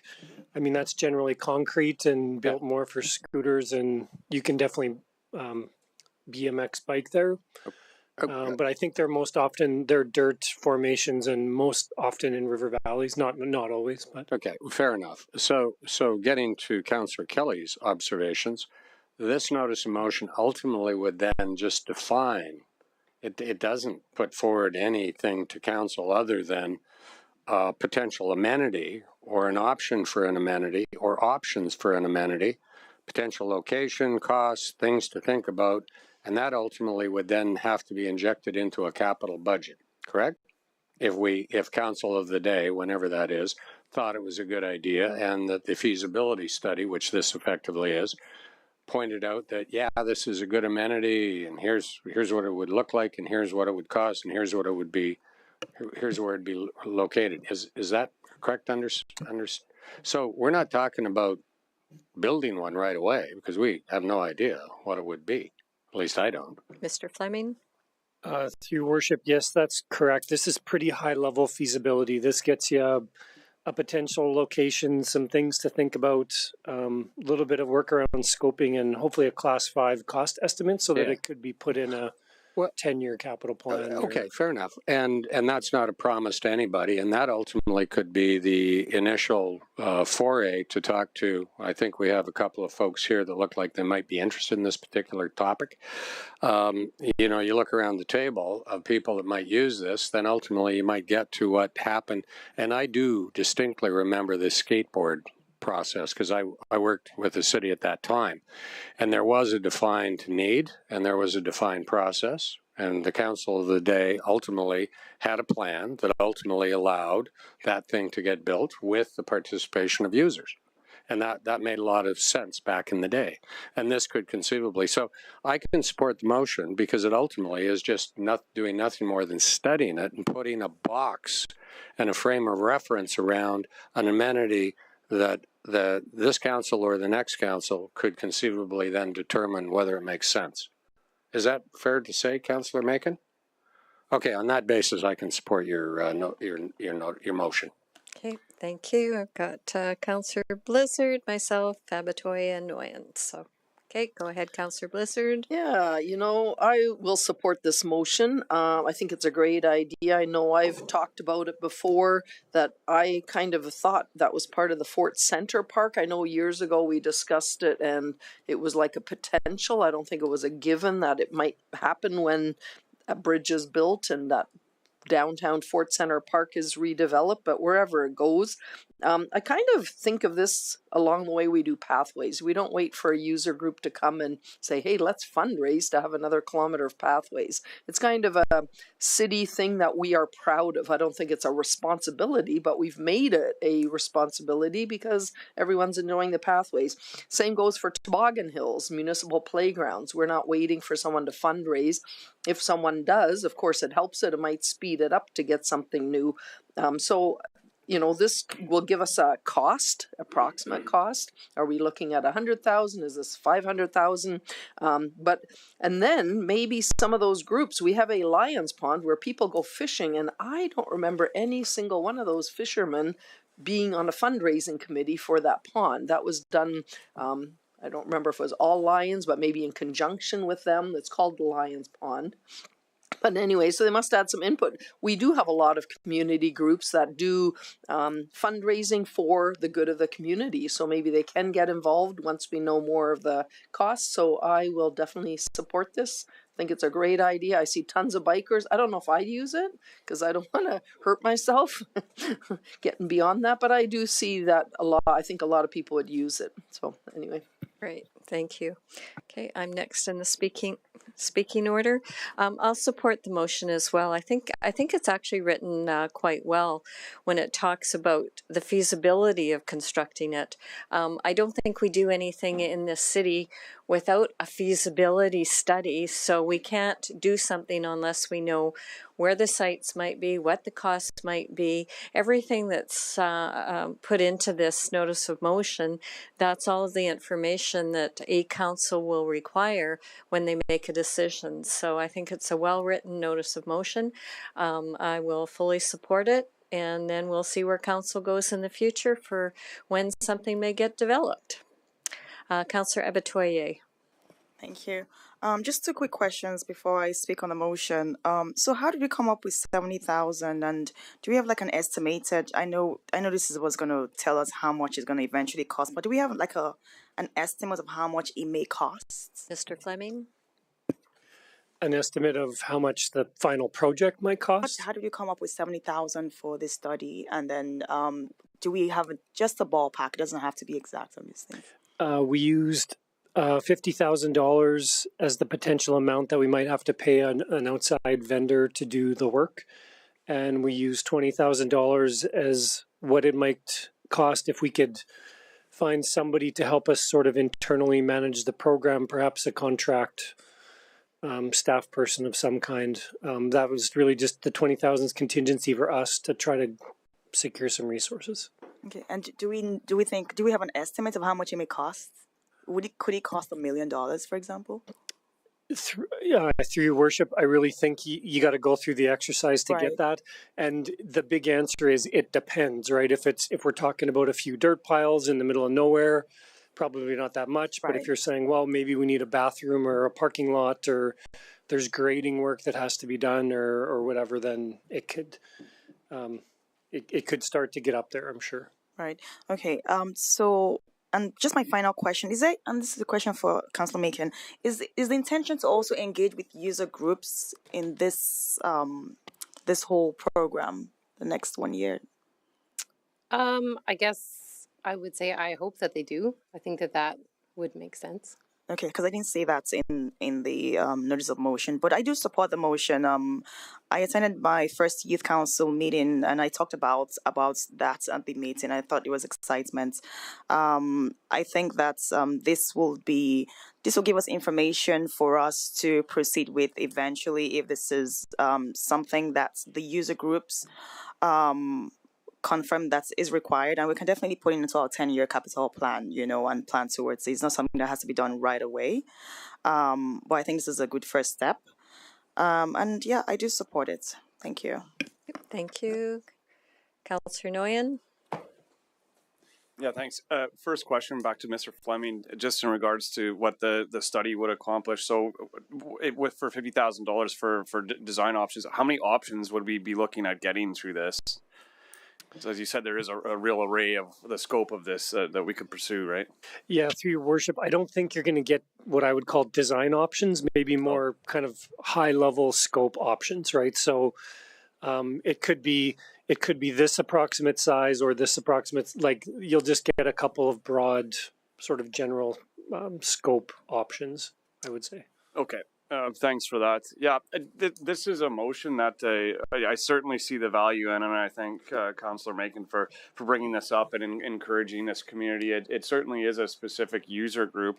I do have concerns with how quickly we could be going forward with it, in that I would really love to see some design input into a facility like this from a user group. And I know that we've had some discussions with the trail user group and people that really cared about biking trails in Fort Saskatchewan about last fall, and they seem to want to collaborate and become a team and get to know our trail system a little bit better, and also contribute in ways to developing them. I guess if I can ask you one question, then what do you think this is going to accomplish to give us a lot more value than the linear trail system that we have down at the river? She's on close, so she will be on close, so and there's nobody else in speaking order, so she can answer that during that time. Okay, that'd be great. Thanks. And yeah, so I do see that we already have part of the need for a bike trail system to be fulfilled right now. Bringing this project proposal up during capital budget deliberations is weighing on my mind a bit, as we've just seen many projects proposed by administration for our consideration.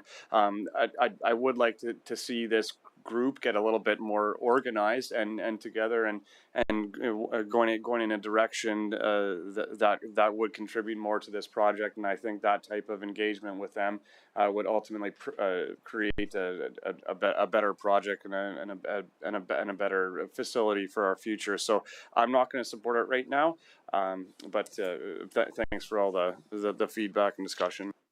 Okay, so Councillor Macon on close. Thank you. So to answer the question, I think I will answer the question. What will this give us? So I think when I think about our trail system, it's really well maintained, and there's lots of users who go in there and they work really hard on it. But I wouldn't say that it is necessarily something that anyone of all ages can go on. I don't, like, some of it is pretty difficult terrain down there, and so I think that Bike Skills Parks really help develop that love of trail biking, and help them improve, get them to a point where they really can enjoy those awesome trails. And I wouldn't think, just based on the people who do use those trails, maybe it's not always the safest for young kids to be on those really difficult trails. So having that skills park really does encourage the sport. It gets people outside. And I'm going to emphasize what I said before about repeatedly being told that there is not a lot of things for youth to do in our community. And I really have gotten quite a bit of support from teenagers saying that this would be widely used. And I think that that's the demographic that we're really missing things for. So I'd really like us to see it considered. I'm not against community fundraising. Yes, would it be ideal if a community group of some kind came forward and had these big ideas and were willing to raise money? Absolutely. The way I foresee it too is that you could have a more basic bike skills park built, and then the idea that there is room for expansion, there's room for more skills, there's room for other things to grow it, but that part is going to take community to come together and to fundraise for it. But we can give the community options to say, this is what the municipality is willing to build. If you want more than that, then there needs to be some fundraising or community involvement. And based on what I see from our bike trail users, I think that you would get that support, and there was the comment made that, oh, we got 40 emails and that doesn't, really define need. Well, I'm confident to say that if you wanted 5,000 signatures for this, I could go out and get you 5,000 signatures. That's how confident I am in this. There's lots of things that we see lots of support for on social media, but then when you talk to people in our municipality, you get the other side that doesn't want to voice their opinion. And, the real opinion comes out because, they don't want to say it online because, they can get argued with. But literally everyone I talk to, and I talk to as many people as I can of all ages, everyone was excited about this possibility. We only had one, I think, opposing email came in, and it wasn't necessarily opposing, it was simply just saying that they were concerned that other projects might not go ahead, and that is not the truth. So I really think that this is a worthwhile endeavor. It gets us some information, it gets us to see what we can do, and through that, if you want to get more public engagement before this goes ahead, I think that that is definitely worthwhile public engagement, and I think you would be surprised by the amount of support that comes back. So with that, I will close, and I will hope for your support. Thank you. Okay, thank you. The motion excuse me, the motion is now closed. Please cast your vote.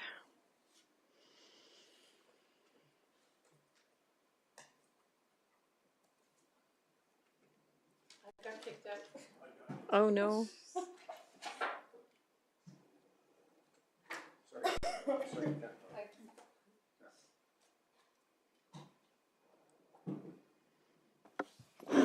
Councillor Abatoye.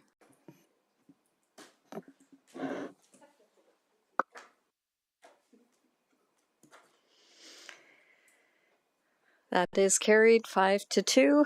It just goes to prove it doesn't matter how much money you put into technology, it doesn't always work. All right, we're going to move on to the next notice of motion. Councillor Kelly, if you would like to read your notice of motion in, and then you may speak to it. Yes, thank you. I move that Council direct administration to prepare a report outlining options and implications for the collection of detailed customer demographic information at city recreation facilities, and that the report include 1, defining different levels of data collection options and associated benefits, 2, cost and operational impacts of the collection and analysis of the information, and 3, associated customer service and legal/logistical implications, and further that the report be brought back for consideration before the end of second quarter 2023. Okay, you can speak to your motion. Yes, thank you.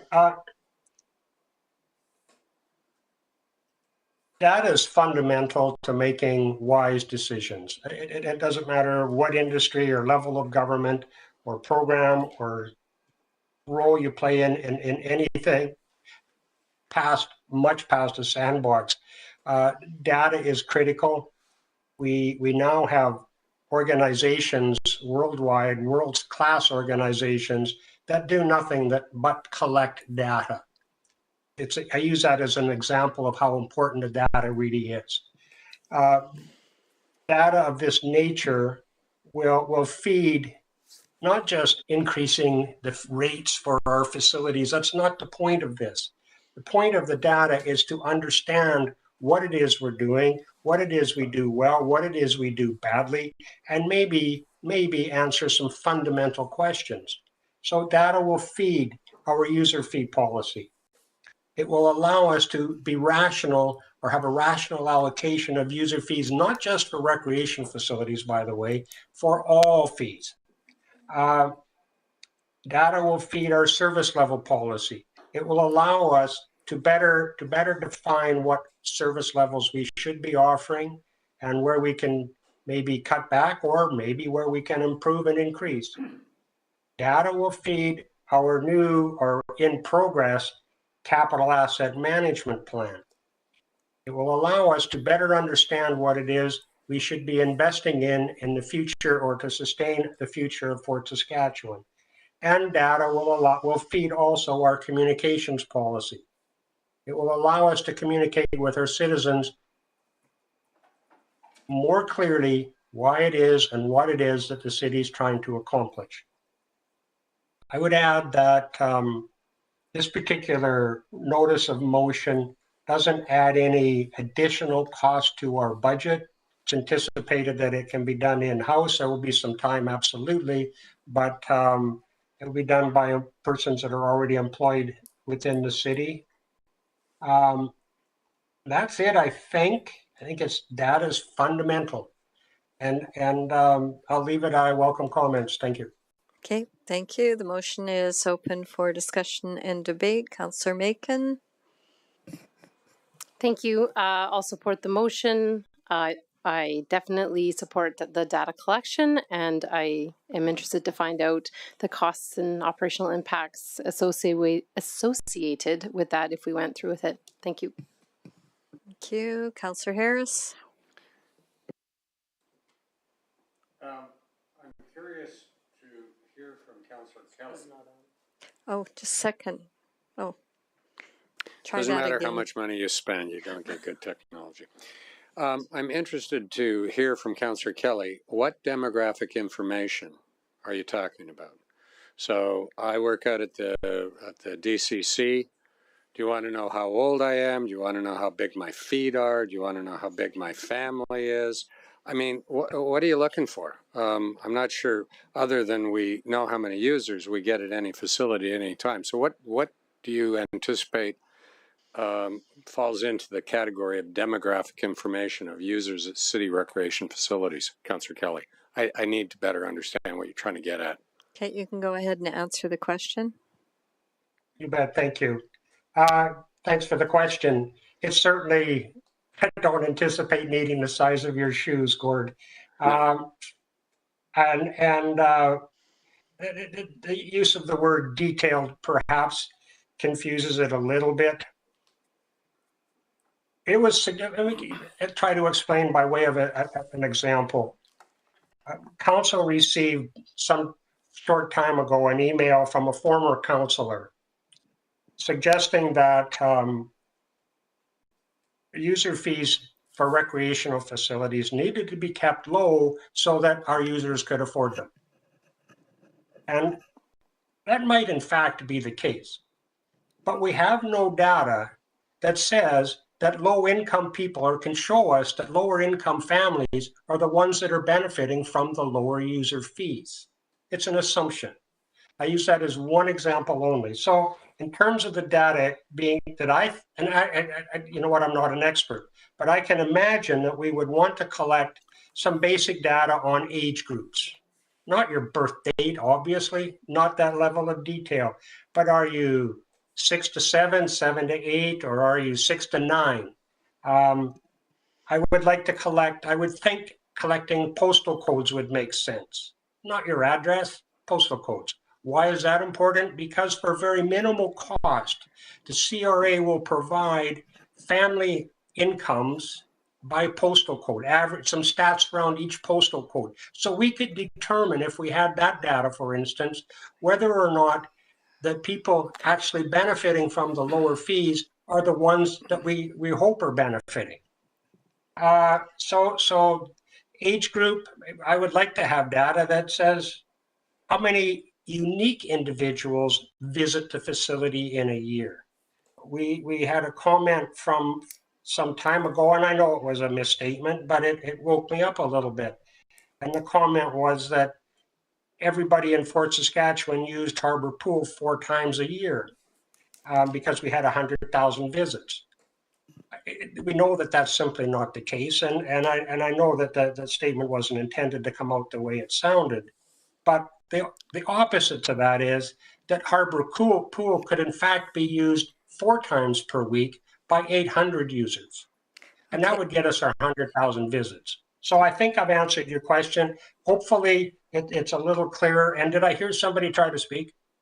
Yeah, I was just going to say you've answered his question. So go back to Councillor Harris. But Mayor Katcher, please. It's my answer, my response. I should be allowed the time to answer it completely as I see fit. Does that not make sense? Yeah. You're answering a question. You've answered it. Thank you. Thank you. Councillor Harris, you still have the floor. Well, and that's great. Thank you, Councillor Kelly. I was just trying to understand because we do collect data. And my next question was going to be to our administration, Ms. To Heather. You're a recreation user, you're a recreation manager. Is this something that is generally tracked in a way that ultimately helps in the decision making? You came from the city of Calgary and the recreation department, very sophisticated department as I recall. Is this the type of stuff, and we're not infringing on anybody's rights and freedoms by asking questions? I mean, if you ask me how old I am, I'll tell you I'm 19. Through your worship to Councillor 20. Harris. I think we can collect data from folks that register in programs for us and those that buy memberships from us. The data that we don't collect is those that are drop-in because we don't track demographic use from that. We did a pilot project this summer where we tracked postal codes to be able to do that. So there is a gap in some of the information that we have. Okay.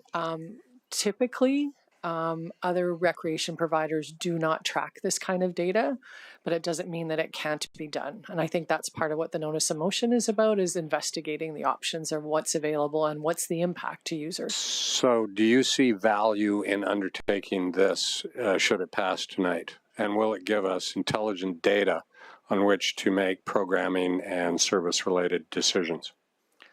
Through your worship to Councillor Harris, I think there's no harm in getting good data or understanding what the challenges are or not. So I'm not against this at all. Yeah, I think Councillor Kelly made the strong point on data, and that makes sense. So you're comfortable with it as the manager of that area, and it's something that you can undertake within your scope of reference. That is correct. Okay, thanks. Thank you. Councillor Nguyen, you're next. Second. Go ahead. Yeah, I mean, I'm fully in support of data collection and being able to get as much information to make correct decisions, timely decisions, and informed decisions as we can. I think we've discussed a lot under the scope of this motion already in that we're wanting to collect data not just from our rec facilities, from elsewhere in the city.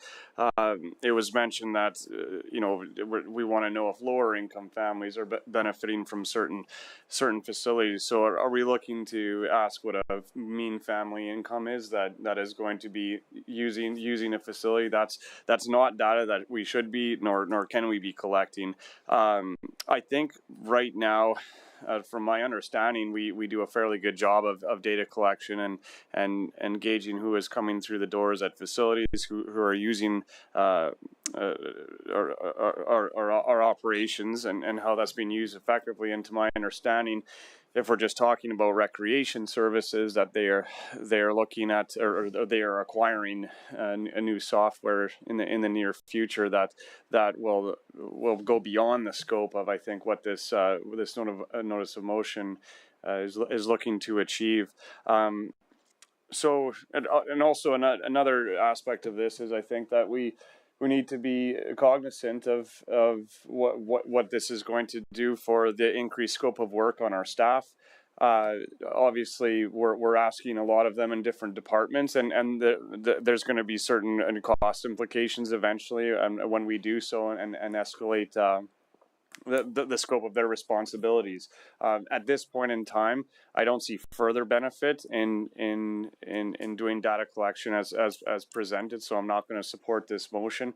There could be benefits, and we could take this away and analyze it until we're blue in the face. But is that going to really help us to make the right decisions in the long run? I don't believe it will. Okay, thank you. I'm next in the speaking order. So I'm not going to support the motion either. I've struggled with the benefits as you indicated. I don't see there being a benefit on this. We understand how many people are coming in for hockey or for each of the programs that are coming in. That information's readily available. For the drop-in, I just don't know if it's really worth it. You know, there's X number of people, and I think that that's the biggest thing. By the amount that you're getting paid or somebody swiping their card, you know how many people are using the facility. As Councillor Harris indicated, he goes every day, so he would get, or twice a day, so he would get counted as 700 and some times per year. But he's one user. You know, so everybody uses it at different levels. To me, I'm just not sure that this validates any information. So I completely agree with your comments that I think it's, you know, we can ask staff to do it, but is it worth their time and energy to try and ask people more questions? And I know when people are trying to get into the facilities, they don't want to stop and be surveyed about who they are, where they're from, where their salaries are, and all the rest of the information. They just want to pay or swipe and keep going. So I'm not going to support this one. I just don't feel it's value added. Councillor Blizzard? Yeah, I'm kind of torn on this one. Not the motion itself. It's not like it's going to hurt anything other than it's going to cost staff time. I think staff sounds like they're busy enough already. And then we do all this, and to me, I already look at the motion itself. I think a follow-up motion I probably wouldn't be for. So why agree now when I think in the future I wouldn't be ready for the next motion of putting this into practice? If I walked in a facility and someone said, well, can you give me your income range? Your range of income, I think I would tell them to bugger off, like none of your business. Tell my age, yeah, I'm probably 25. Yeah, you know, some of this, how honest are they going to be then? I know my daughter worked for a while at the pool, and they had lineups going in, and I've been at the pool for some of the public swim. Are you going to make those lineups go that much slower by saying, hey, how old are you? Where do you live? What school do you go to? Are you from Fort Saskatchewan? Maybe the postal code, which it sounds like has already been done. So when I look at it overall, I just think some of this, first of all, you can't force it. You can force me at a liquor store to show my age, but you can't force people to do that at a facility. Yeah. How do we collect the data, and is it all relevant if the people aren't telling the truth? We're kind of relying on them being honest. I just don't see the benefit in doing this, so I'm not going to support it. Okay, thank you. Councillor Abatoye. Question before I speak on the motion. Heather, do we know the percentage of drop-ins we have against the total? Just an estimate will be fine. I'm sorry, you're through your worship to Councillor Abatoye. I don't have that off the top of my head. Sorry, I can get that for you though. Okay, thank you. Just the percentage is fine. I don't need the exact number. So I support this motion, and for a few reasons. Number one is at no cost to the city, and I do agree it takes staff time, but it's at zero cost in terms of dollars. I think that getting this data will help us know the unique visitors that come to our recreational facilities, so that we know how many people actually are coming. Because I'm not sure we have, and please correct me if I'm wrong. Do we have that number? Do we know the number of unique visitors? So I come 100 times. It's not 100 times. It's one person. Do we have that number? Through your worship to Councillor Batoye, no, we do not. Thank you. So I think it would also help enable us plan for capital-intensive infrastructure as we continue to plan for our future as a city. We need to know the hard numbers before we put 40 million or 70 million into a capital project. I support this motion because we can sit here and make assumptions, except we have the raw data, and data helps us. It helps us stop guessing games. It helps us to be strategic as we make decisions, informed decisions, and ultimately it helps us improve the lives of our residents. And who doesn't want to do that? I'm sure every council member has the best interest of our residents at heart. And so for this reason, I think I see the value of this. I've heard a GM for that department say it's a good idea, and for that reason, I support this motion. Thank you. Thank you. Go on to round two. Councillor Harris. Let me read to you. The motion is that council directs administration to prepare a report outlining options and implications for the collection of detailed customer demographic information. It doesn't say direct administration to start doing that. It means prepare a report to bring back to council with all of the things we need to consider relative to implementing this thing. That's it. And I support it on that basis, similar to Councillor Abatoye, because ultimately we're going to have to make a decision as to whether or not whatever process our recreation director brings back to us, general manager says, yeah, we're going to do this. This is what we suggest we want to do, and here's what it's going to cost, and the time it's going to take, and the implications it's going to take on staff. So this is nothing more than to bring the report back, okay? It's not to do anything, and it's not to look at facilities outside of recreation. It's not looking at anything else. It's strictly recreation. Am I reading it wrong? Because that ultimately is something that's pretty basic, and I think it's the gathering of information only after we say, let's start doing that. We haven't, by passing this, we don't do that. So I'm hearing different things from different people. So I'll support the motion on that basis. Okay, thank you. So I do have another question to Mr. Fleming.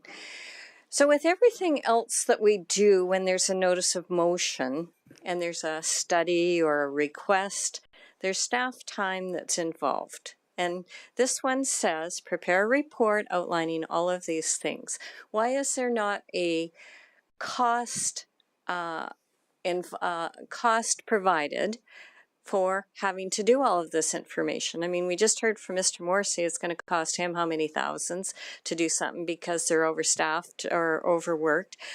We needed more money for a different one, or the bike park one, because we don't have enough resources. So why is there no funding required for this? Because you keep, every time one of these come forward, it just feels like somebody can do it off the side of their desk.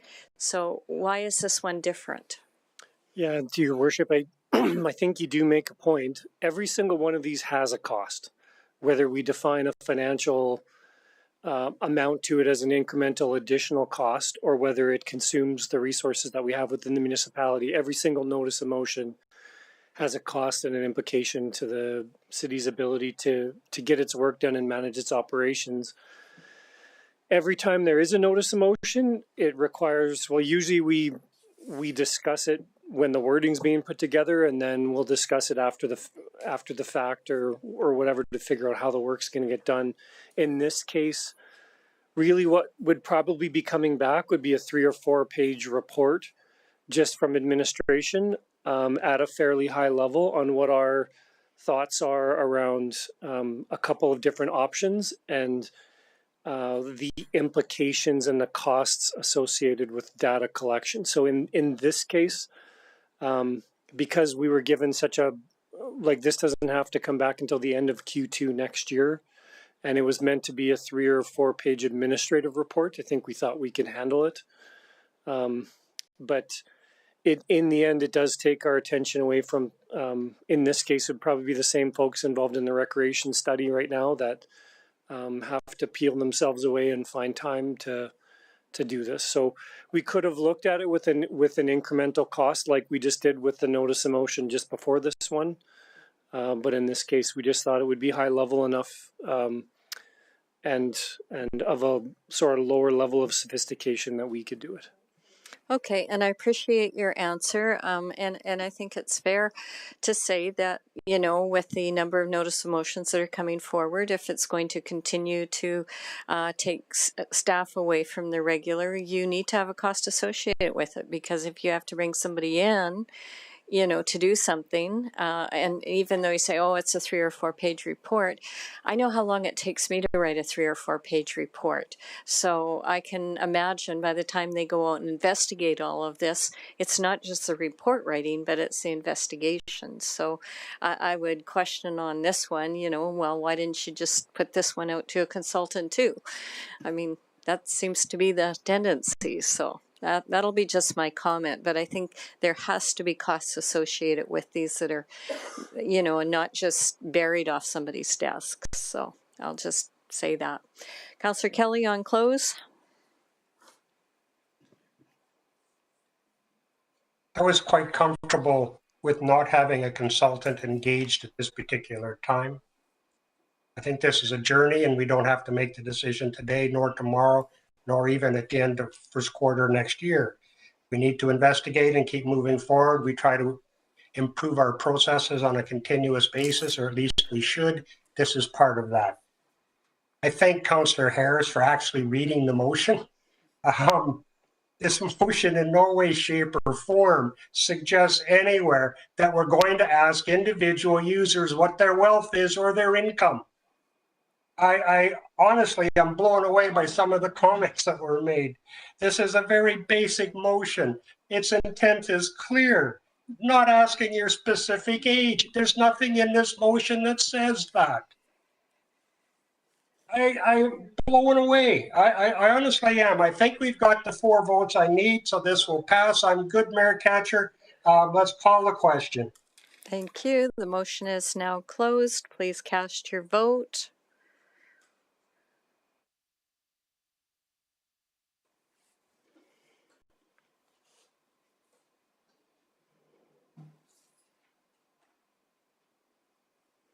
Motion is carried 4-3. All right, thank you. So are there any other notice of motions anybody wants to put forward? Not seeing any. Any points of interest? Not seeing any. Councillor inquiries? Not seeing any. I'll take a motion to go in camera. Who hasn't put a motion on? Councillor Harris, you haven't put a motion on. Okay, fine. Somebody like to put a motion on? Go ahead, Councillor Macon. I'll make a motion that we move in camera for reasons covered under FOIP. Thank you. Motion is closed. Please cast your vote.